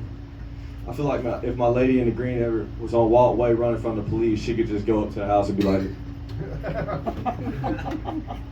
she'd blend right in. This guy right here with the bald head, what's your name? Kevin. Kevin looks like if Mr. Clean only sold vapes. We love Kevin. Kevin's awesome. What do you do, Kevin? I make drugs. You make drugs? Oh, so you're a chemist. Walter White. I love it, man. I love it. Have you ever seen Breaking Bad? Yeah. You look like you did all the meth. Let's go on. My guy over here with the short shorts. I love it. I was peeping. Yeah. I would think that. You want to stand up, show everybody your shorts? Not really. Come on, man. If you come funny on the spot like that, I'm gonna die. I don't always do what I'm asked. That was the biggest pop we got all night. How about you leave the jokes for me, buddy? I'm not gonna say much. I wear short shorts too, man. I wear short. My least favorite part of short shorts is when people walk by and they're like, "Hey, man, you better watch out, something might fall out." And I just gotta be like, haha, and I'll walk by and I got plenty of room, dude. I got plenty of room. Who else we got in here? Who else we got? Matt Blizz. Damn, dude, I don't want to talk shit about Matt Blizz. He buries people in his yard. And if he planted me, I'd be a fucking sunflower. I'm not trying to do that. Jonathan, don't bother me. Oh, look at Ian. Jonathan, don't you fucking bother me, you mean? Ian looks, Stay away from me. Ian looks like if a stick bug fucked a .5 blunt. You asked for this. You asked for this. All right, you gonna name me in your suicide note? You gonna I be one am, child? man. I am. I do this shit for a living. What you gonna do? You gonna take those shoes and fly away with them? Why you got your tongue like that? Don't worry about it. No? Hurry up, BB gun, Kelly. You want to grab the microphone? You want to grab the microphone? Because we can do it. Hey, yeah, go ahead. Because we can do it. Y'all do it. Y'all do it. Ladies and gentlemen. Ladies and gentlemen, this is you on drugs, period. All right, thank you, 25 cents. I know you. That's so. I don't look nothing like that motherfucker. You would have did better with a T.I. joke. You know what I mean? It's because you're only 50%. Listen, I know, but listen. Don't do this now, because I ain't the one got motherfucking white girls. You tried to bang me. Let's not do this. I could have banged her. Yeah, Let's be honest. I know, but you chasing methy pussy. Do we really want to do this? Yeah, man. Yeah. No, Like her really. STDs had STDs. Like, did you not want to see your dick anymore? See, Were you on a suicide mission that night? Did you just look at your dick and just say, fuck it, we don't need it. I don't need you anymore. I don't need to do this anymore. This is not what I come to do. Look, man, I needed I'm this. just saying, Tara, my guy. Yeah, I needed a Tara. new plug. Come on, Bruh, guys. I would jack off with sandpaper first. I would rather beat my meat with a fistful of razor wire with a lemon juice chaser as See, you've lube. been along way longer than I have. I ain't even heard none of this shit before. Young These ma'am, jokes- this is almost your fault. Are you? My fault. Is this your husband? This is your fault. This is your fault. You should have trained him better than that. Dude, you think I came from his sperm? No, but he's like, if you had a goddamn, you'd have made better decisions. Oh, man. Just as much as you'd be like, he's not my dad. He'd be like, thank God he ain't my son. Son of a bitch is crazy. No idea. Oh, look, y'all want the scariest moments, right? So, me and my friends, when I was a kid, we broke into some fucking house that was being sold, and Of we course you did. kicked holes in the wall, right? I was like 14, guys. Come on, you did dumbass shit. I just want y'all to know he's admitting to a felony on camera. White people do your thing. God, how do you think we got caught? The police caught us. We can't run like you can, my friend. Sucks to be you, huh? I'm just kidding. You coming out You the can dress street, like us, but they're not like us. They're not like us. They're not like us. He's gonna bring you a black boyfriend home.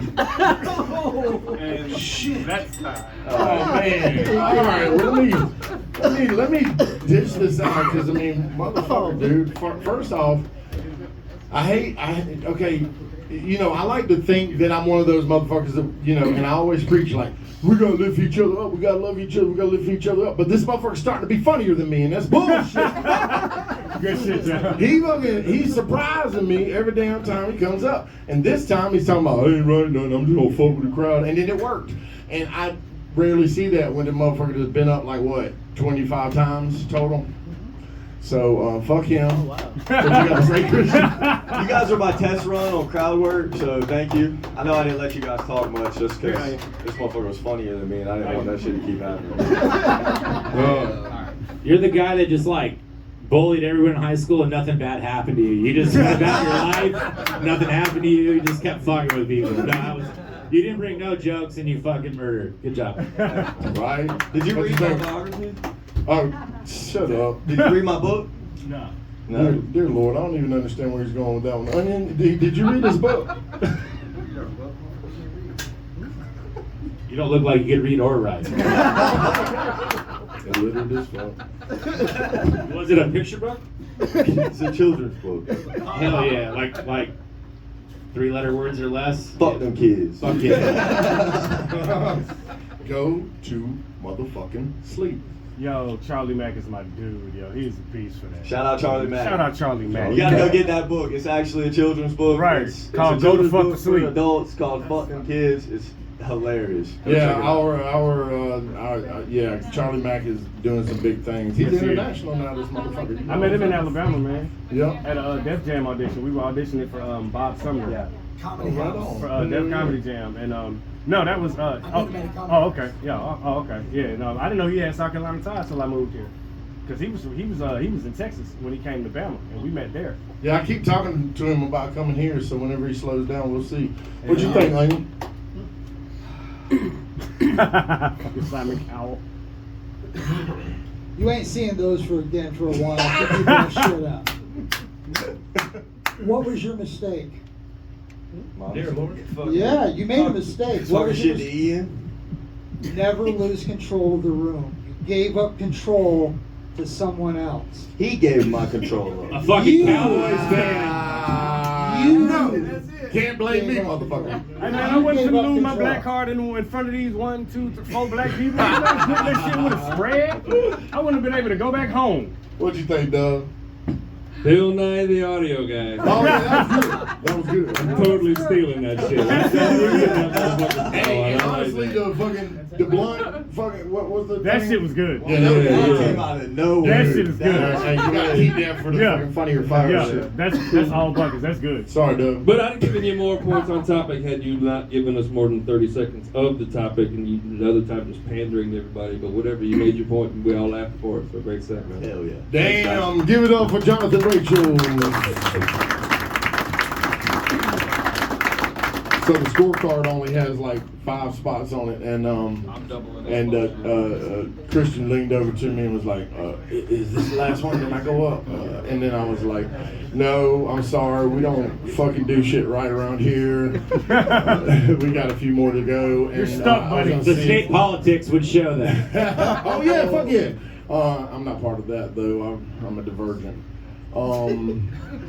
Hey, Omni-Man wanted to perform. Shut the fuck up. No, for real, Omni-Man, you said you gonna do something. Hold on. Oh shit, one of us. One of us. First time? One of us. One of bring it. Yeah, come get in the fire, baby. Tommy, he gonna I'm the fuck here, mustache man. Whisper in my ear. What's your name? Miamo been a mean motherfucker.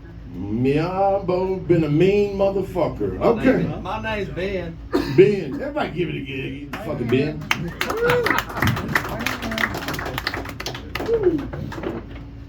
So I've never done this shit before. Hold the mic to your face. Calm the fuck down. We're just sitting there talking, having a little talk about it. Anyways, I wrote nothing.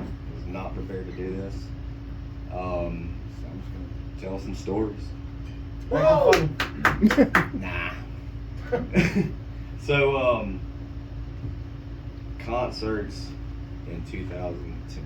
That was a wild year. Anybody Dave Matthews fans in here?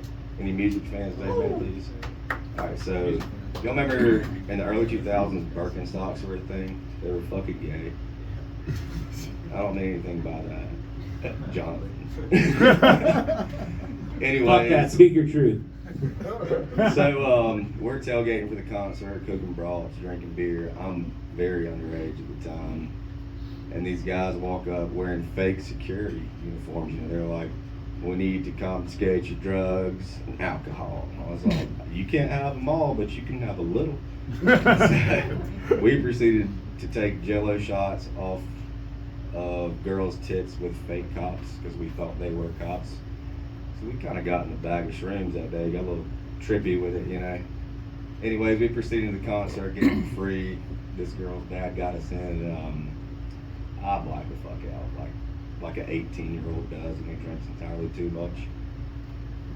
Ended up getting to the first row, and there was a fight, and I just took my Birkenstocks off and threw them at the people. And the cops tried to get me the real ones this time. I was like, "Hey, I took shots to those guys. It's not the same guys." And they're like, "Fuck me." So I took my shirt off, barefooted, and went and bought a concert tee. Went and sat in a different section. It ended up being a great show. Anyways, that was one story. Pretty good whiskey drink. Last night I got pretty fucked up, boys. And, a friend of mine randomly shows up. I was having a small drinking problem. I don't have a problem with it, but everybody else does. But fuck them, you know, I'm happy about it. Fuck those guys. So, buddy of mine shows up with a case of beer. I just bought a case of beer and back up 12-pack. You know, gotta keep one on deck. So we're drinking in the yard, shotgun a couple beers, and all of a sudden I thought about tearing down my screened-in front porch in the old house I just bought, and I decided I was gonna do some stupid white people shit and dive through my screen on the front porch. I did. And I forgot about it. Was the funny thing. Forgot all about it. Posted that shit on my Snapchat. Forgot my mom's cousins, one of my friends. Mama called me this morning. She was like, "Hey, you okay?" "Saw you dive through your front porch this morning, you dumb son bitch." I was like, I'm your son, bitch." She didn't think that was funny. Yeah, so I got a bad habit of my toxic trait is I just gotta get drunk and get a tattoo for no reason, you know. So that's my newest one. And son, I'm a preacher's kid. That probably explains some things, you know. Raised hell, praise Dale. So I'm at Sunday dinner one day. Mama done fried some chicken. It's good as fuck. We're all just chit chatting. I'm the black sheep of the family. I'm a piece of shit. I'm good at it. I enjoy it. And so Mama's like, "When did you get this new tattoo on your arm? You look like Satan with a snake on your arm." I was like, "Damn, Mama, it's a portrait of you. I thought you might like it." Hell yeah. Had Daddy the preacher Joust, cuss at the goddamn dinner table. It was fucking great, dude. Best Sunday dinner of my life. It was a good time. My mom still hates me a little bit. You know, whatever. Anyways, so I was raised in Mississippi. It's a landmass to some people. It's a real piece of shit state. I love it. People say I'm personification of the state 'cause I'm a piece of shit. So, you know. Anyways, I don't know. I'm kind of running out of shit to say, guys. Never done this before. Sorry if I kind of just. Good fucking job. All right, give it up for dinner. Hold that for a second. I'm gonna talk to you. Good job. Let me feel that shit. Thank you. All right. Let's see here. I'll tell you another way to get into a festival free. You go to where the exit's at, and you turn around and you walk backwards. Yeah, I've done it. I learned it on TikTok. Thanks for being off 2.0. Yeah, you're welcome. Shrooms are good for you. I love them. Yes, that's correct. Talking to the microphone, you PKPOS. I love mushrooms. You know what a PKPOS is? Preacher's kid, piece of shit. Goddamn right. I told my mom one time when she told me I was going to go to hell that immaculate conception is not possible unless Jesus was a fucking alien. And she lost her mind. My mom's name is Mary Beth and my dad's name is Joseph, but I ain't no goddamn Jesus and I ain't coming back, and that's a fact. Well, yeah, we know. Mississippi, I try to drive through that motherfucker as fast as possible. As you should. What'd you think, Christian Gray? Sundown towns in Mississippi, bro. That was an experience.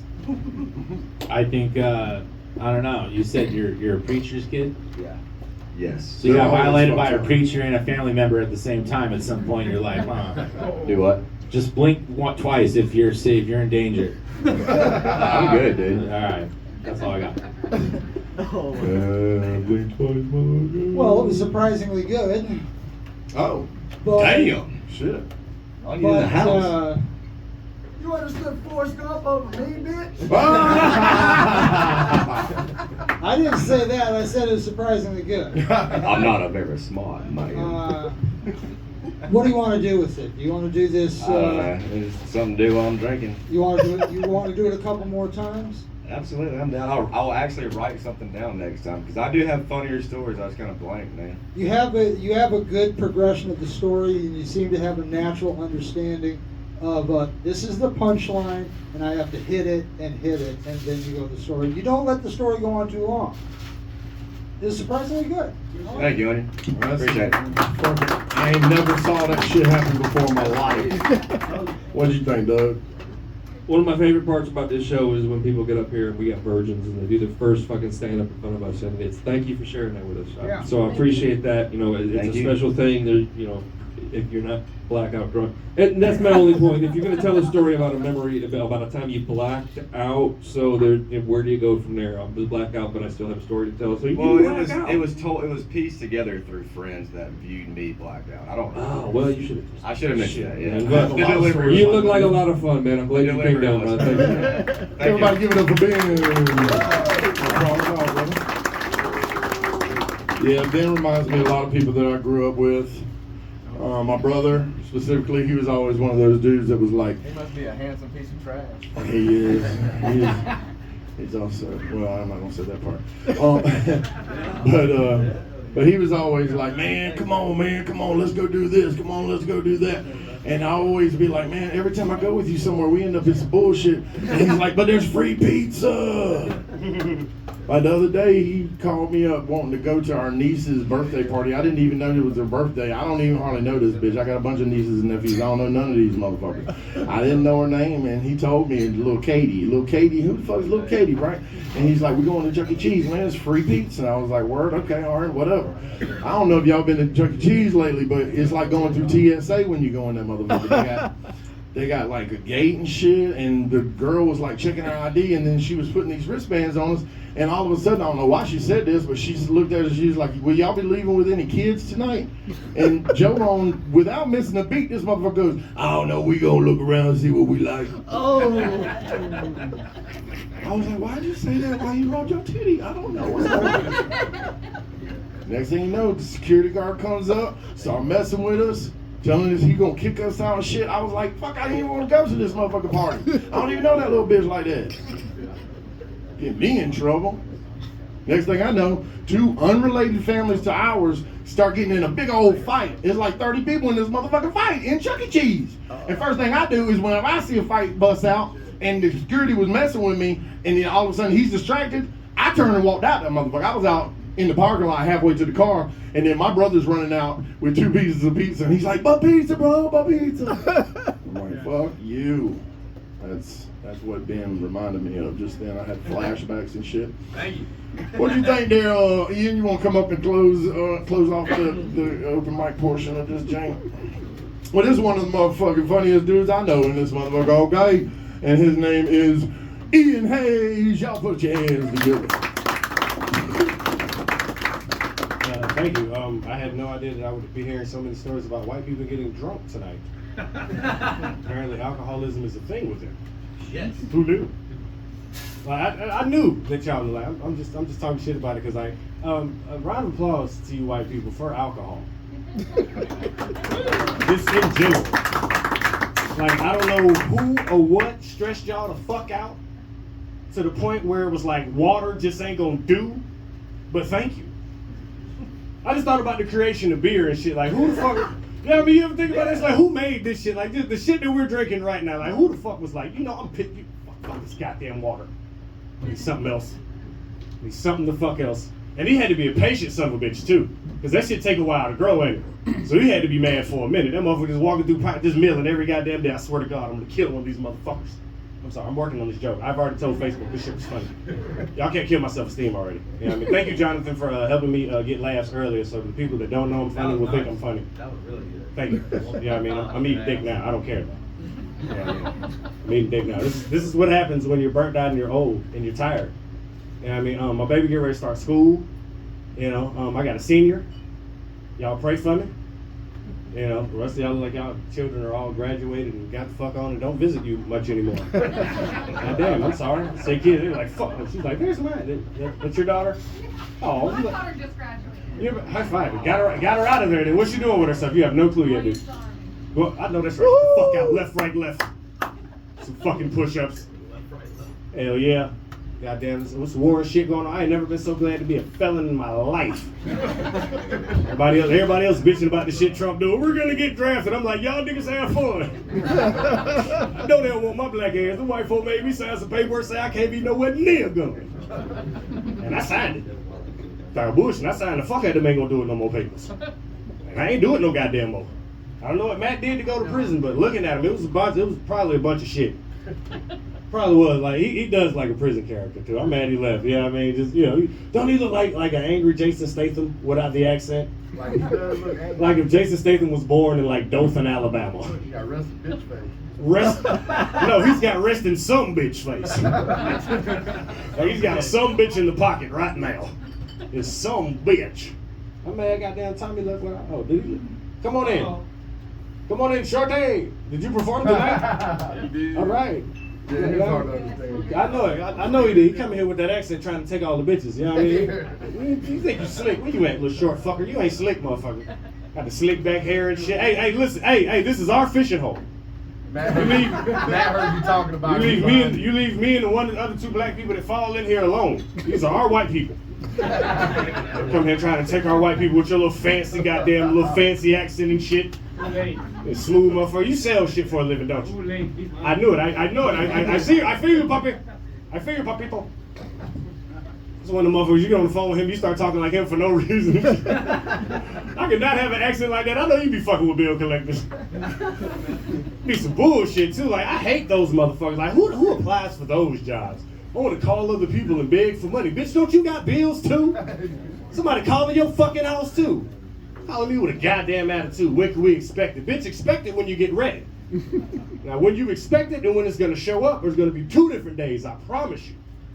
I'm sorry, I'm venting now. You know what I mean? Because all the shit that they told us when we were children ain't true. Remember they told us if we work hard, we'd be happy? Lies. This goddamn room. Bunch of angry, giggly motherfuckers in here. I'm probably the angriest comedian you know what I mean? I'm serious, like, I just thought about it. Like, my job is to make people laugh, and I'm mad 99% of the time. Like, I'm a bad road rager. Anybody else got road rage? Yes, sir. Good. I mean, no. I mean, like, I got it bad, though. Like, if you in front of me, I want your head to fall the fuck off. You know what I mean? I know I've cursed out 3 meemaws today. At least 3. Not meemaws. Meemaws. Oh, shit. Listen, I'm talking about, listen. For those of y'all that don't know, that lane on the left is for people with ticket money. If you on the road and it's got a lane on the left, that's for niggas with ticket money. That's the don't give a fuck lane. We got 3 lanes in traffic. You got the ticket money lane, you got the slow lane, and you got the HIV lane. You pick your lane and you travel according to whatever lane. Ain't that what it is? Ain't that what they call it? Oh, yeah, that one. Yeah, I mean, and then I'm sorry, and my boy Fredo said they got a 4th lane too. That's just for the drunk motherfuckers. You know what I mean? Like, I don't know what they call it, but he said when he ride down to the whatever road that is. Driving by. See, I'm talking about white people come up with every motherfuckers. Sons of a bitch. Good job. High five it again. Drunk on Braille, you get fucked up a lot too. I know it. I know it. You did a lot of cocaine in the 80s. I ain't mad at you. You know what I mean? He's like one of them dudes, he got a beach house and shit. You know what I mean? See, I knew it, see? I'm so jealous. Damn, I want to be white for a minute. You know what I mean? They be having fun. You hear the stories the dude just told and shit? Like, I went to a concert, dude, my friend's dad got us in and shit, That shit don't happen in the black community. Your ass ain't got no ride. You got to ride. Like, ain't nobody's dad's friend helping you do shit. You know what I mean? You be lucky if you know your dad's friend. You're lucky if your friend knows his dad, dude. Fucking bro, man. Fucking yeah, dude. I wonder, at what age do y'all get that accent? Don't do that. He's asking a legitimate question. We're born with it. Y'all bored? No, y'all not. No, you're not, because when you little, y'all high-pitched country motherfuckers. And then, like, middle school, like, one of your nuts drop, and then, like, you play sports, so you have, like, 2 black friends, and then then everything is bruh. And then you get to high school, and then you play 2 sports, you know what I mean? And now you got 4 black friends, you know what I mean? And that was bro. Then you go away to college, you know what I mean, or wherever you go, and you go into society around more white friends, and it's just dude. Fucking dude. Fucking dude. Such a funny fucking word, man. Just fucking dude. Isn't that fucking awesome, dude? Your name is Christian Grey? I know you got a lot of pussy after that book came out. It's not, but your girl likes it. I believe it. I believe it. I believe it. You know what I mean? And I let you hit too. I know that credit good. You know what I mean? You won't touch it where I touch it, but I mean, I let you get there and tickle her. Damn. Everybody give it I got long fingers. I got long fingers. First off, motherfucker, in New Orleans, whenever Prohibition hit, all the breweries started. They had to bust all their barrels of beer up and pour it out in the street, and the whole city came out there with pots and pans and shit, grabbing it up out the damn gutter. That's how much we like white people like it. See, there wasn't enough black people in their town, because if it'd have been a Negro out there with a straw just all that shit up. See, that's what we were all doing. Prohibition. Y'all stop making up all these fucking rules, white people. Let us live. Shit. I just want to mention that Santa is here with Christian Grey. He's got some of his people. Oh shit, yeah, I did see you. How you doing, sir? Listen, I've been really good this year. Fuck what the L said. You know what I mean? Rudolph's a lion, son of a gun. Oh yeah, and hold on, dude, Santa Claus, I just want to let you know, as a person, you ain't worth shit. It's awful. The story of Rudolph is some bullshit. We've been singing a bully tune. Think about the fucking song. Rudolph the Red-Nosed Reindeer had a very shiny nose. And if you ever saw him or some shit like that, you would even say it glows. All of the other reindeer used to laugh and call this motherfucker names. Old red-ass nigga. Old red. They never let poor Rudolph join in any reindeer games. They playing spades. He got to sit on the side. They won't even let him shoot dice. Then one foggy Christmas Eve, shit got to hit the fan. And Santa come to say, Rudolph, with your nose so bright, won't you guide my sleigh tonight? I'd have told you to go fuck yourself, son. I told you to go fuck yourself and what position to do it in. Just son of a bitch, you done been dead before, haven't you? I have a black grandmother. I was raised by a black grandmother. I've been killed a couple times. What do you mean? So road rage is why you needed a mechanic. You had posted on Facebook you needed a mechanic. No, and don't be fucking telling my business. Listen, you put it on Facebook, motherfucker. Shit. They ain't on my fucking Facebook though. They think I'm somebody. Y'all follow Ian Hayes. No, don't follow me. Nobody follow me. First off, rumble strips, driving by field, that's real, okay? My daddy used to do that in the 70s. He picked me up in a fucking old panel truck that didn't have no shocks. He pulled up, he opened the side door and smoke just billowed out and there was a pile of dirty clothes and the nurse handed me to him and she was like, "You taking him home in this?" He threw me on the pile of clothes and shut the door and was like, "Hell yeah, bitch." And just bounced off this bitch, you know what I'm saying? That's how my life started, bitch. That's what I'm talking about. Hell yeah. And plus, on top of that, old man, he had Coke when Coke was good. That was back. Yeah, I know. That was back during the. I was gonna make some other jokes, but I don't want the ride home to be uncomfortable. And then the way that the white folks talk, I call that brocephalitis.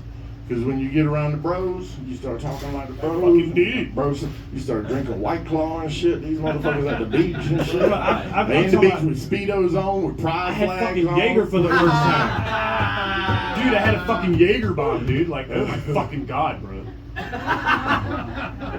What you think about Ian Hayes, Christian Grey? Sorry, I was messing with him while he was texting. I don't know where I start with this. I'm sorry. No, man, my man rang the bell like 10 minutes ago. You're definitely running on killer time. I kind of let him take over there for a minute. If it wasn't Ian, I would have been like, hold up, motherfucker, you ain't doing a whole nother business. No, man, no, this brother's nice. He's so nice, I'd let him date my daughter as if he was a white guy. And I'd bang her if I was a white guy. You know, leave it to someone in the South. Leave it in the family. No, that's my uncle over there. I'm sure we can work out an adoption situation. We can get you in the family, dude. I'm always wanted to be adopted by white people. You're in, dude, yeah. Hell yeah. You Negroes will never see me again. I gave y'all a chance. He's never coming to the barbecue again. But you're never going to be invited to the barbecue ever again. That's right, no barbecue for you. Wait, that's the cost. That's the cost. You wanted a white family? No barbecue. You got to learn how to swim.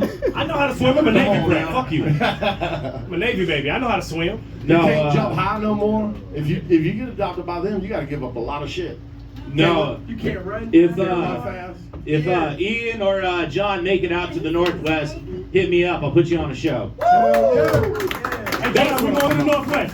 That's what I'm talking about. That's right. Christian Grey offers Ian a gig. I'm not funny tonight. The host does not get a gig. Okay? I'm not getting a gig. What you think, Ian? Oh, how disappointing. Oh, shit. That's a lie. What? What'd you say? What did he say? Doesn't matter. Oh, okay. I mean, you know you're my favorite turd. I never shit you.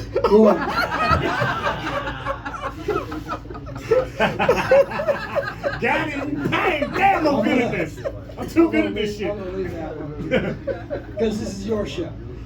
What the fuck? I'm a fucking chopped liver in this motherfucker. It's my show, motherfucker. Shut up. Not tonight, baby. Not tonight, motherfucker. All right, I'm kicking all y'all out. This motherfucker. We're really looking forward to hearing what you do with the beard later on. I really am. Thank you, because I am working that bit out. I'm working that bit out.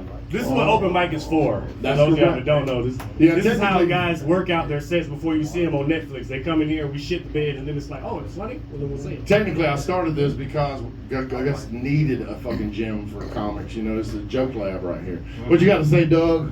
In this motherfucker? Always a pleasure, Ian. You the man. I got a blur of white people jokes, and I really don't have any notes for you because you don't need any fucking notes from me, man. You got this. Thank you. Always and forever. My brother from another mother. Yeah, what's funny, man, is like, I gotta tell y'all this real quick before we let Christian take over the room. We'll go ahead and let these fools get out of here. Doug will do the math, and we'll find out who the top person is, and then life will go on, and everybody will be happy.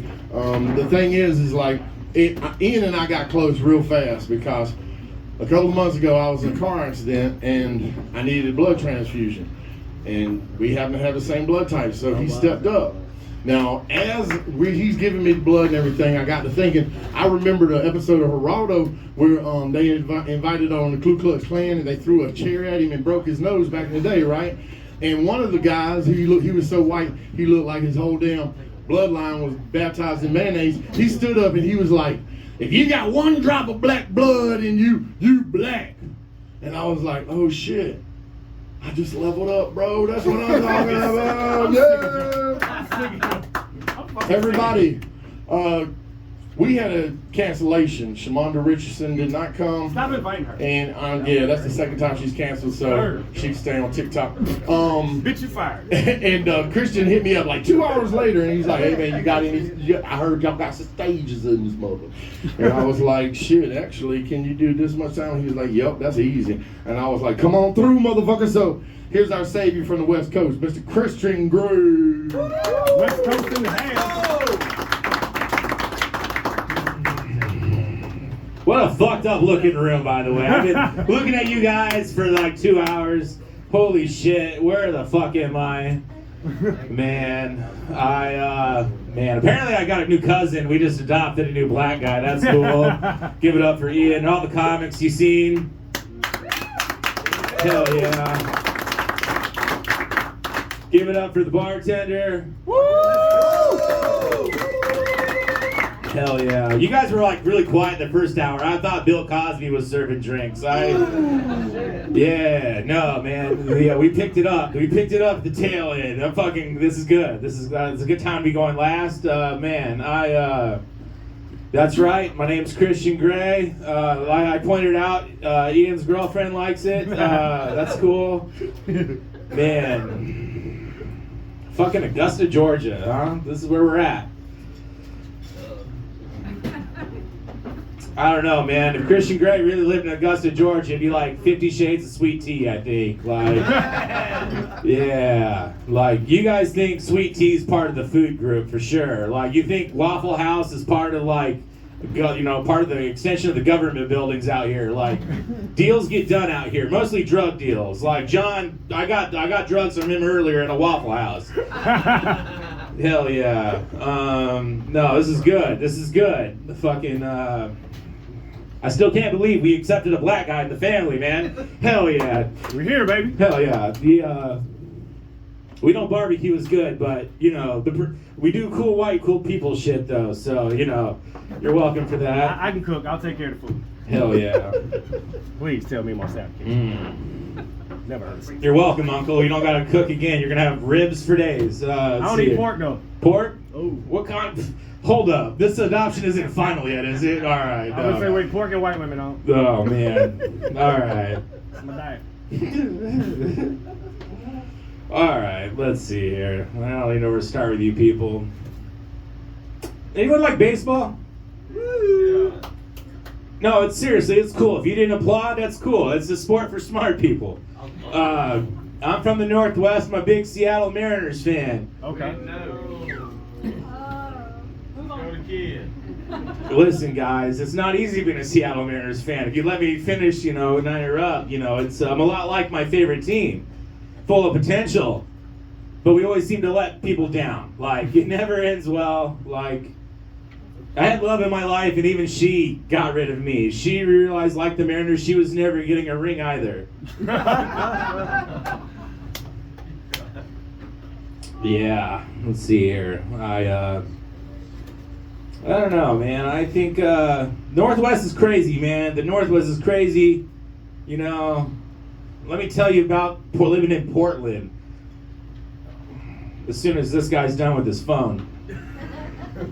Am I that boring? I'm only 2 minutes in. Jesus Christ. No, man. People ask me all the time about Portland. What I mean by Portland, they ask about trans people. Listen, guys, to the point where I think some of y'all might think trans people are delicious. Like, what's the deal here? Like, I don't know. I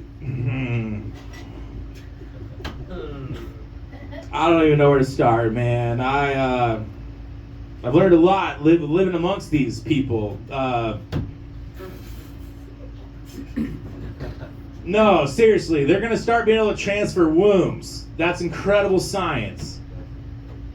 What's not incredible is like when people are gonna start asking my fat ass how many weeks pregnant I am because they've mistaken me for the pregnant male emoji. No, it's a real thing. Look in your phones. You can look. There's a pregnant male emoji. You can thank Portland for that. Yeah. No, I don't know. I know people that have their big gripe. What's the big gripe about people of, I don't know, like to be a science project, if you will, you know, and their biggest gripe is they took the fucking rainbow, like a bunch of big macho men, you know, they took the fucking rainbow, and listen, guys, like, I don't know, I think if you're scared of trans people, like, I'm not scared. I'll fuck them up. Like, I don't give a fuck. But I think, like, if you think trans people, as they are, piss people off, especially probably people down south, just imagine if your gay and trans friends started taking over Army Green and camo, maybe wear MAGA hats, make America gay again. Like, it just wouldn't, that would really piss people off, you know? Like, for sure. Like, that's how you get under their skin. That would be like that would be the, what was it? Let's Go Brandon chant if you were gay or trans of Portland, for sure. I don't know. I don't subscribe to politics. It's just people up other people's ass. It's not my thing. Oh man. Alright. Let's see here. I don't know. You don't like baseball, you don't like trans people. I'm not really, let's see here. I'm just kidding. Let's see here. We got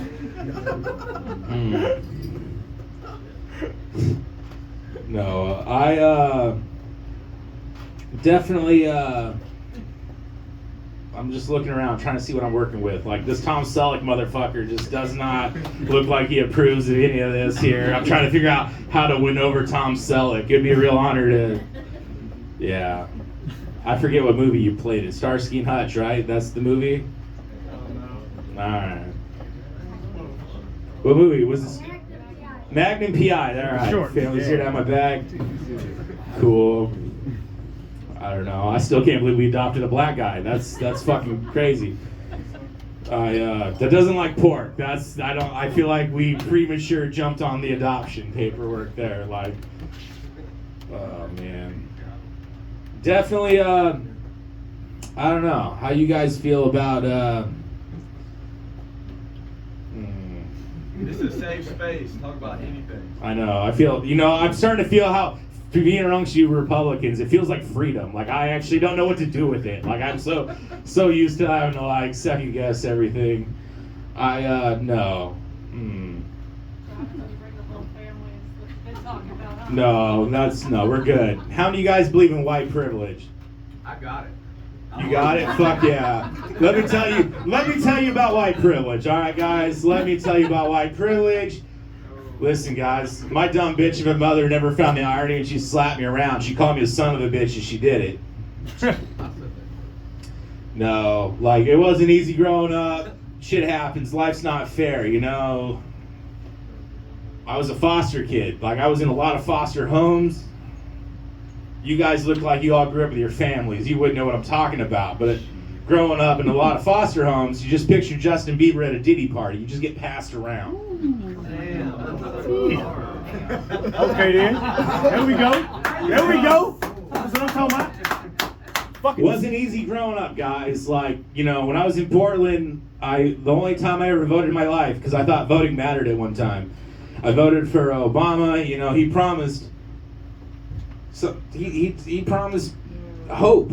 but I heard change. He promised change, and I was tired of asking the people of Portland for it. Like, I really... What I'm trying to say is, guys, like, you're looking at a real example what a waste of white privilege looks like. It was wasted on me. Some of you guys look like you made better use of it. You, for sure, Tom Selleck. Like, you definitely probably made better use of yours. Man, I don't know.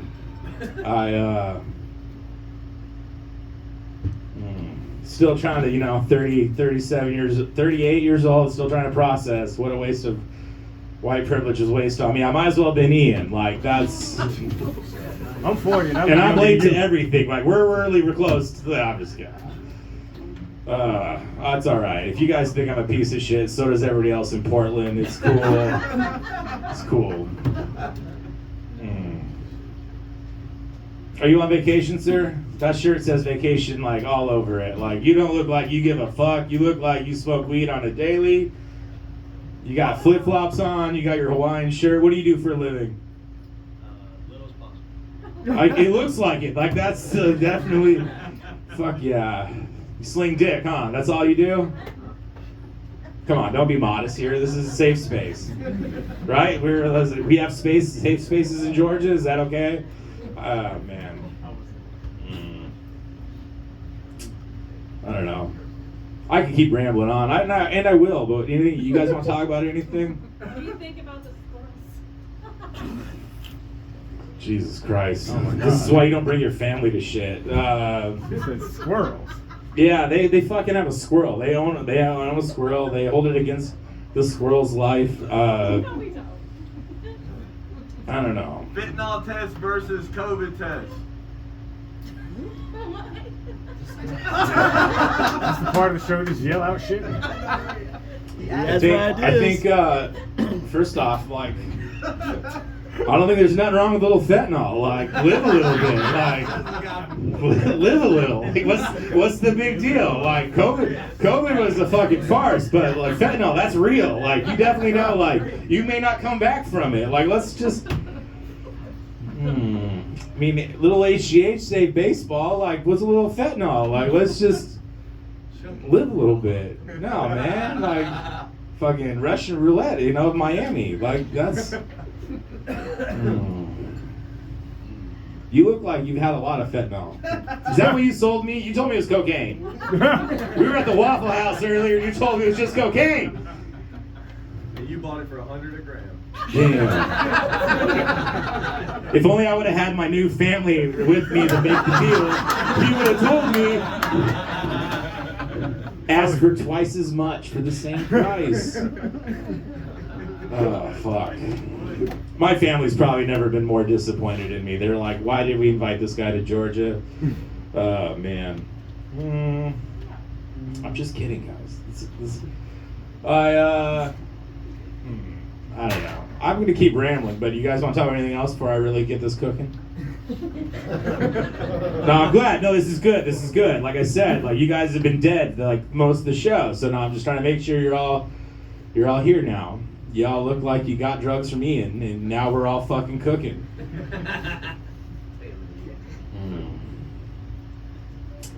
I don't know. You guys, is there any Georgia Bulldog fans in the house?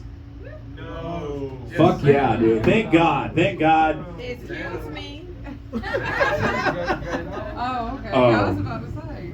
In 22 years. It's so dark I couldn't see you. That's the problem. I'm just kidding. It's all right. I grew up in an Alabama household, actually. Like, all I know is, like, the difference between Georgia and now, no, the moon controls the tide, not Georgia. I know. But you're a Cowboys fan. Like, we're going to fix that. Now that you're in the family, we're going to correct that. Wait, I would not move into an Alabama family. It's okay. You know why they say roll tide, right? Because they can't spell elephant. Excuse me, the grown-ups are talking now. No, it's cool. Fucking Fox Slayer. This is good. This is about what I expected it to be. No, man. So Portland, Portland, they got the Max, right? The Portland's, it's like a city train, streetcar, whatever you guys, I don't know. I don't think you guys have anything that fancy out here. But like one day I get on the Max. That's what they call it, the Max. I don't know why, because it runs on minimal standards. It's Portland. And it's packed. I get on the Max, and there's nowhere to go. And I like tap on this person's shoulder, and I'm like, "Excuse me, sir." And they're like, "It's ma'am." Oh.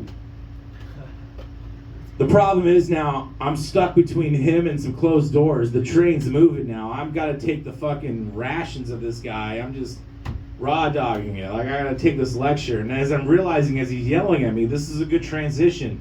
The transition fits. Like, all the bitches in my life think I'm a mind reader. He gets it. I don't know what your problem is.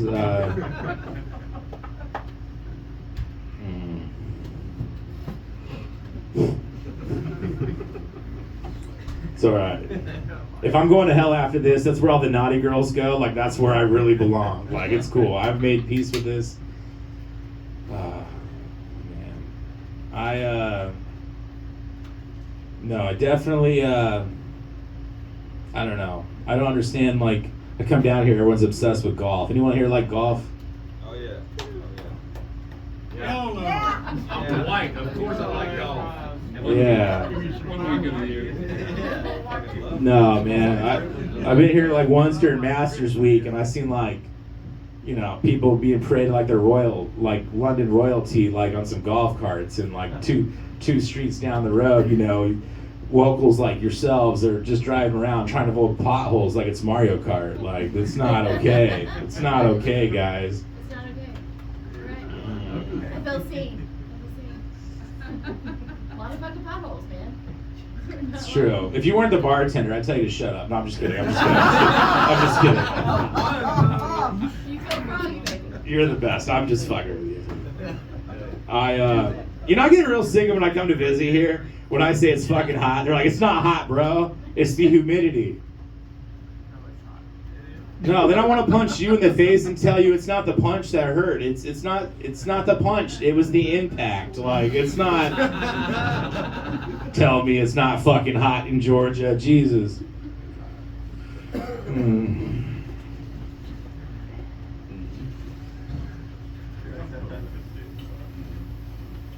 This is the last time you let someone from the West Coast up in here, I'm pretty sure. I'm from the West Coast. You are? What part? California, San Diego. Hell yeah. Get some ho-dads in you? No? You don't eat burgers? What the fuck? You don't like pork? Well, we're good at fucking burgers. We adopted the wrong black guy, man. That's what, Jesus. That's what happens when you don't check your paperwork. Slid right in on your ass. See, that's why my name is Ian, so you can make white people comfortable. Anybody religious in the room? Yeah, it's black Safe people. space. Anyone religious in the room? Yeah. As a foster kid, you know, they used to make me go to church. All the time. And I had to hear the song, "Jesus Loves the Children of the World." And I was like, what about me? Now the older I get, like, Allah definitely didn't love the children. Whatever they believe in on the other side of the world, like, those kids in Gaza never stood a chance. This guy gets it. Like, he's laughing at everything. I don't know what your guys' problem is. What's your name, man? Ray. What is it? Ray. Ray? That's that's actually my real last name.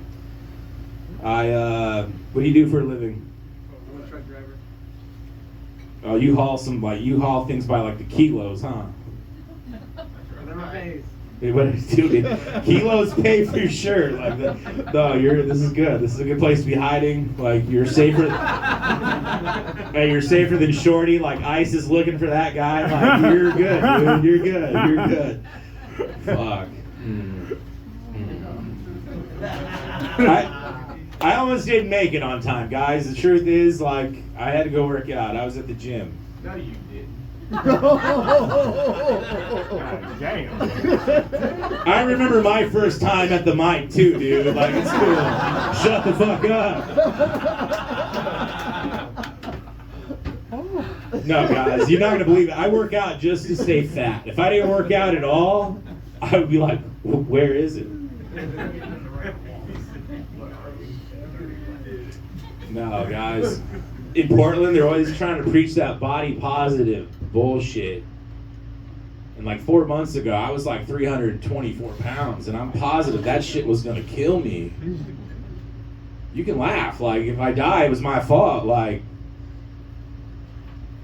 You went out. I'm actually 275. I'm crushing it right now. Well, I'm gonna do it to your mother. I'm gonna crush your mother after this too. It's gonna be a good time. No, like, listen, guys. That's what Christian Grey does. That's what I'm supposed to do. No, listen, guys. If I was gonna kill myself, would anybody try and stop me? Nope. All right, for my next trick. No one ever told me to put the fucking food down. Like, you're a Christian, you're literally killing yourself. Oh, you guys not laughing isn't changing the fact that I'm a fat fuck. Like, it's just... Don't pull back on me now. This is just gonna get darker as we go. Like, I was trying to give you guys softball stuff, not lean into it. I'm still like nervous telling some crazy shit in front of my family, but here we are. No.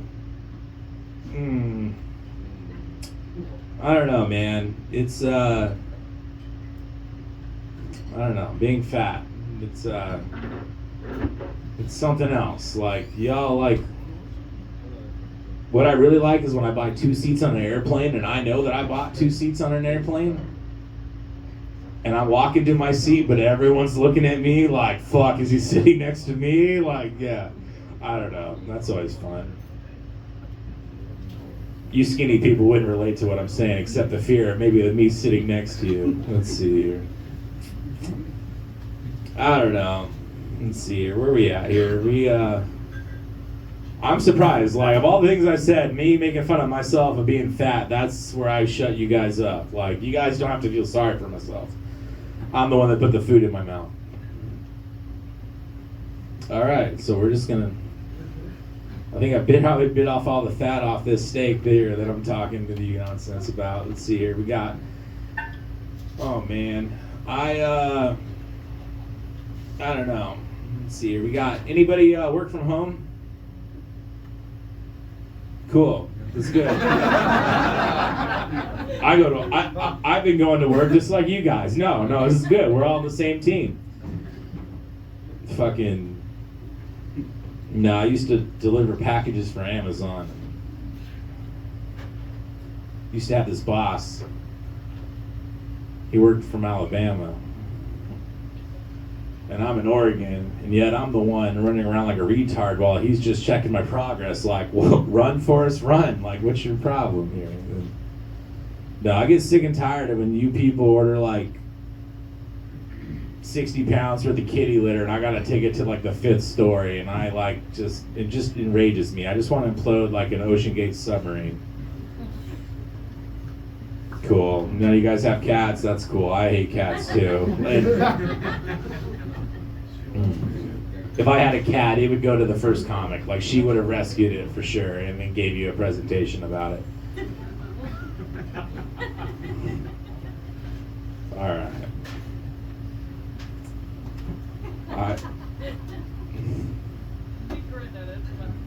20 minutes later, she got it. That's cool. No, it's, I don't know. I'm trying to, I've been drinking a lot, and then I stood up, I'm like, fuck, maybe Bill Cosby was serving me drinks. Like, no, let's see here. We got, who you guys want to see fight in the UFC on the presidential White House lawn? Anybody got any? Joe Biden and Trump. Fuck yeah, dude. That'd be boring as hell. Hell yeah. I would be a big fan if like I would be a big Biden fan if he did that. But I mean by Biden, I mean Hunter Biden. Like, Hunter Biden would bring the appropriate energy to a fight. I would like to see Hunter Biden and Trump's son. Donald Trump would be like the guy that would just talk his way out of a fight. Like, he would just convince you with his hands. Like, I'm the best. You don't want this?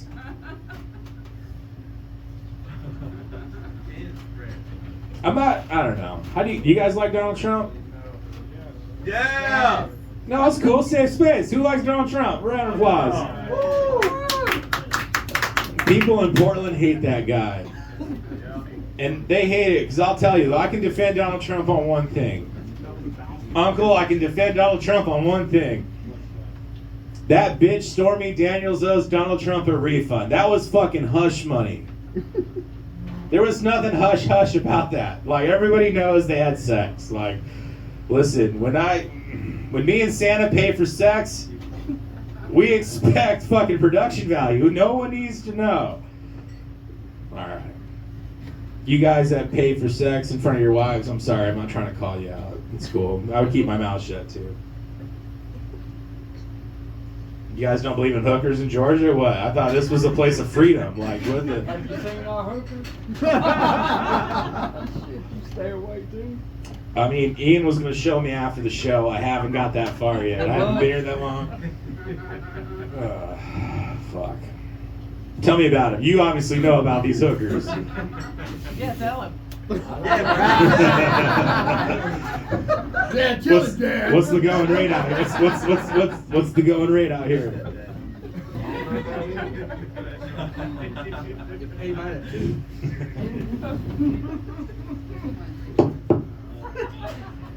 Oh, I love it.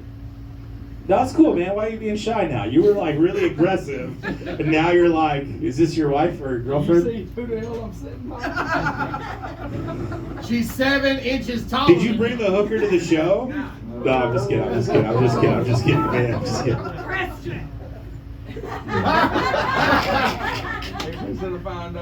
Relax, cousin. I got this. She's a Braves fan. I thought it was possible, man. All right, let's see. I'm sure it was from another life, right? Like it wasn't. Yeah, you're a good boy now.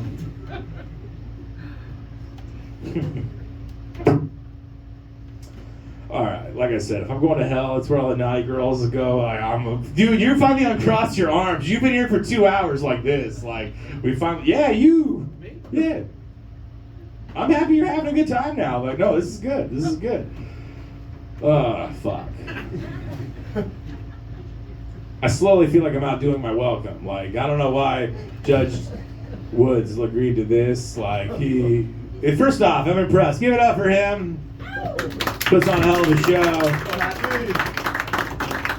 It's impressive that somebody from Georgia actually was allowed to storm the Capitol on January 6th.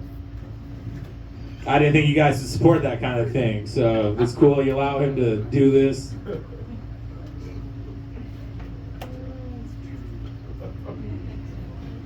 Don't act like some of you guys weren't there. Like, you guys, don't be quiet now. Alright. I'm sure my family hates every bit of this. Like, I told them, they're like, is this going to be like a squeaky clean comedy show? Like, I was like, yes. Like, this is definitely not. This is going to be a PC show. Again, the grown-ups are talking. I don't know why you're interrupting me. Like, this is why you can't bring your family to nice places.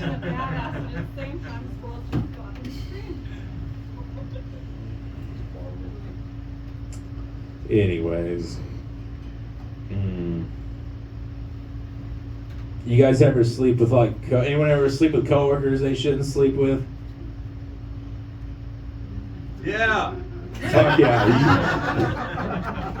No, it's good, man. It's like the forbidden fruit, you know. It definitely tastes delicious. Metaphorically, don't cancel me. I don't know if you guys participate in that in Georgia, but man,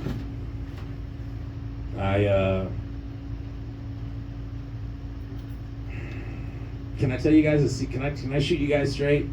Yeah. The truth is, I'm an abortion survivor. How you do that? How you do that? Listen, guys, Dr. Hoover was not that enthusiastic as you guys are about this. Dr. Hoover was pissed. I'm now responsible for the only abortion refund. That's probably my parents' fault. Like, when they were like, well, doc, what's it going to be? The doctor was probably like, cholesterol. Yeah. No. Guys, I won't even use a Hoover vacuum. I'm strictly Dyson. Like, Dyson gets the job done. For some of you guys that aren't in that tax bracket, Dyson's like the top of the line vacuum these days. I've seen what you guys get paid out here compared to out west. It's fucking criminal. Like, it's, yeah, slave wage. What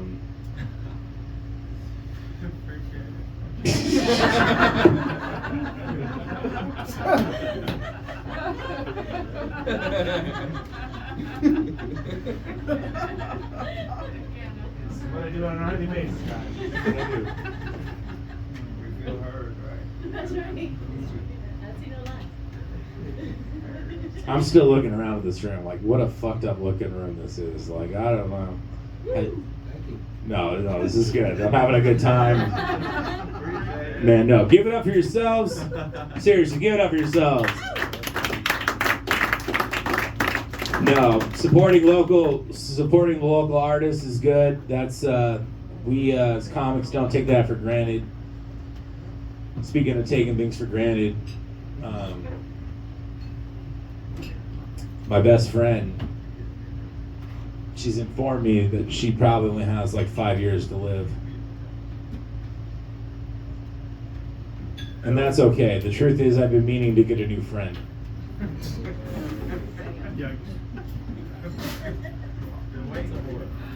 Natural selection is just taking care of a conversation I don't want to have.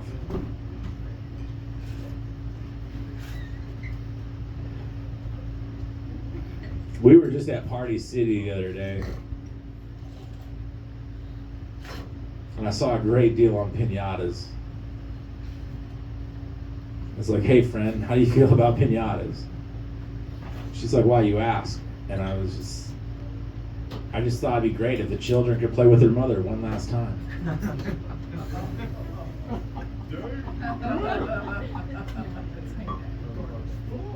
Listen, some of y'all ain't laughing at this, and that's okay. I ran all these jokes by her. Like, she's like, these jokes check out. If they're not laughing, it's just their inner bitch kicking in. She doesn't want a real funeral, guys. She actually told me she wants to be comedically roasted. And I'm for that. Nobody wants to be at a funeral telling lies like we loved her. Like you love the hookers. We miss her. She was a good person. We're gonna roast this bitch before we send her to hell. We're gonna get her acclimated to what's coming, guys.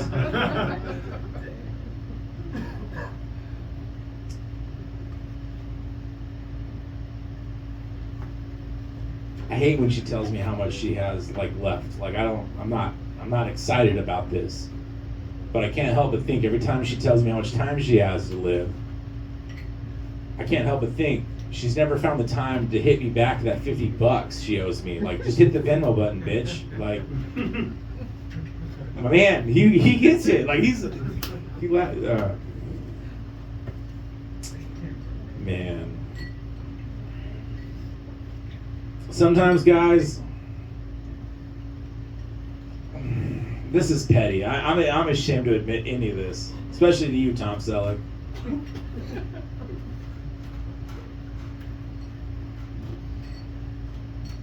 Sometimes I just get fucking jealous of this bitch. She just be sitting there looking pathetic. And everyone's always like, are you okay? No one ever checks on me. Like, have you seen what I look like when I sleep? Like, you would think I'm dying.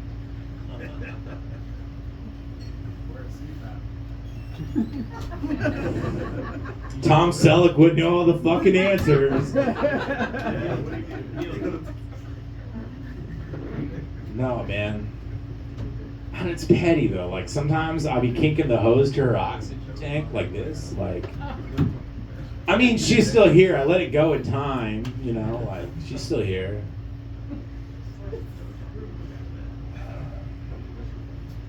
Sometimes I'm like, hey friend, can I borrow your parking placard? I just want to be able to park anywhere I want to. And she's like, over my dead body.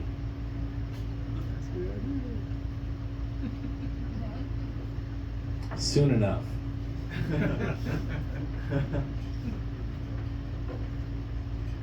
One day that day is gonna come. By the looks of it, none of you guys are gonna come tonight, for sure.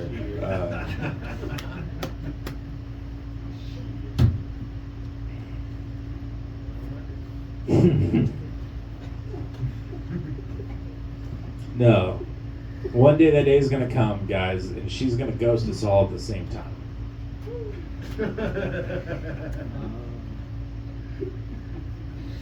I just hope nobody finds me in that parking lot trying to find that fucking parking placard. Like I said, I'm going to hell. Like, it's cool, guys. I've made peace with this. All the naughty girl. I'll see my friend there. It's gonna be fine. I was just in New York. You guys, anyone ever been to New York? Yeah. Fuck yeah. What'd you do in New York? My in-laws live there. What part? They've been all over East Side, Midtown, and now Upper West Side. So you've been in the part that matters. Like, it's a big state, but you've been in the city. City, yeah. Fuck yeah. Did you ever ride the subway? Oh yeah. What did you ever see anything crazy on the subway? Not too bad. Not like anyone pushing anyone up into the thing or choking anyone out or anything like that. That's all new. Like it's been 10 years since I've been there. So yeah. Oh man, I was just there like 2 weeks ago. There you go. I'm about to tell you why you should never go back. I don't think you guys are ready for it. Like, you guys, no. First off, like, you get on the subway and there's a sign that says, "Don't be somebody's subway story."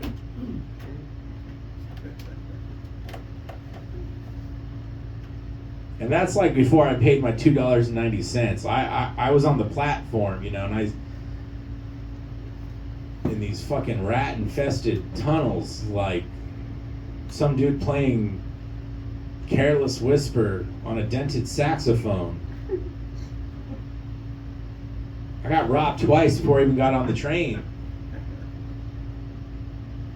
The third robbery attempt, the guy's like, "If you don't give me any money, I'm gonna fucking mop the floor with you." And I insisted. I was robbed twice already.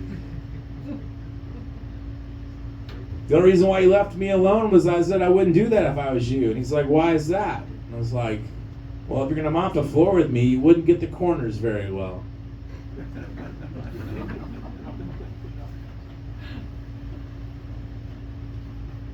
Hell yeah, the hooker gets it. You're gonna pay for that. You're gonna pay for it. So I'm on the train, guys. I get there. It's literally the first thing I do. Get off JFK and I get on the subway. I just want to go home. Kind of like the hooker. Man, you don't deserve any of this. I'm so sorry. Brad's fault.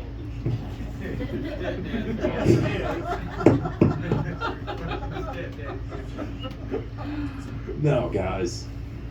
I finally make my way. Don't you hate when you put your AirPods in?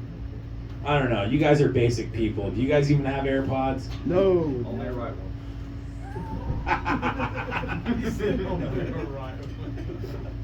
I'm an asshole. Forgive me. I'm sorry. I'm going to hell. I'm telling you guys. Yeah. No. So, put my AirPods in. I think we're good. I think we're homebound.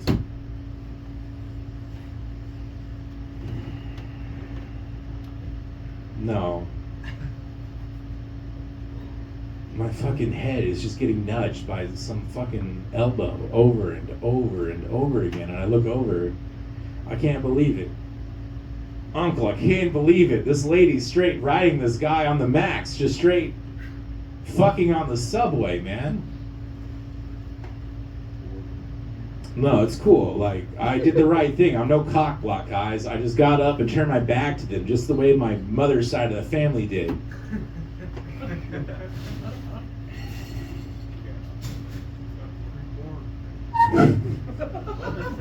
No, like, and it was fine. It was working. I was letting them do their thing until the subway made a turn. and then the sun hit the window, and all of a sudden I had a better view with the reflection of the window.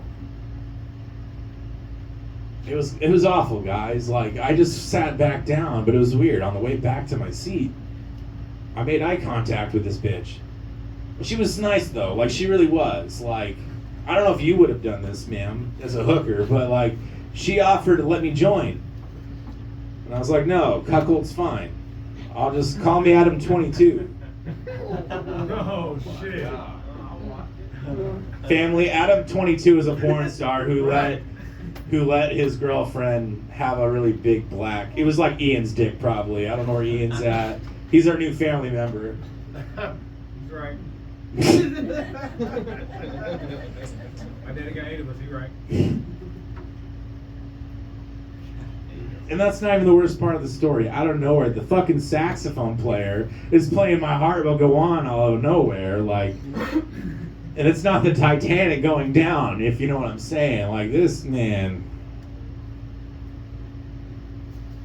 I finally got off, though. Like, that was a relief. Like, not the subway, just from watching. Like, anyways.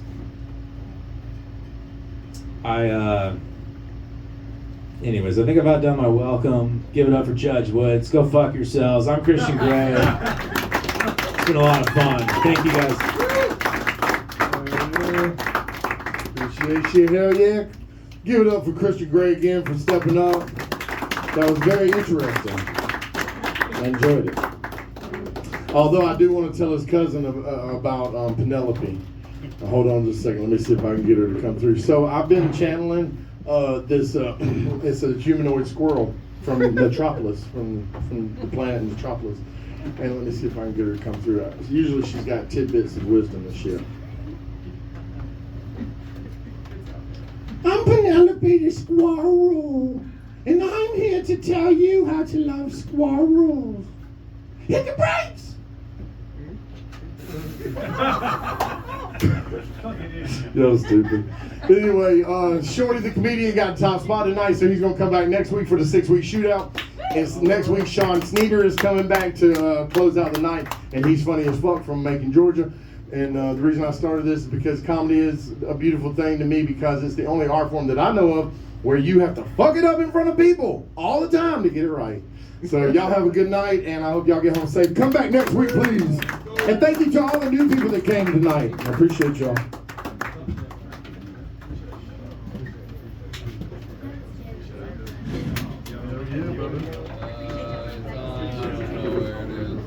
Candace, you're up.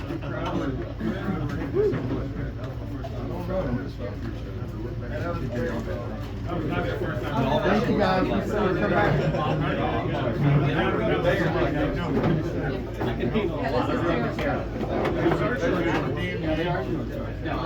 You're the one that induced that.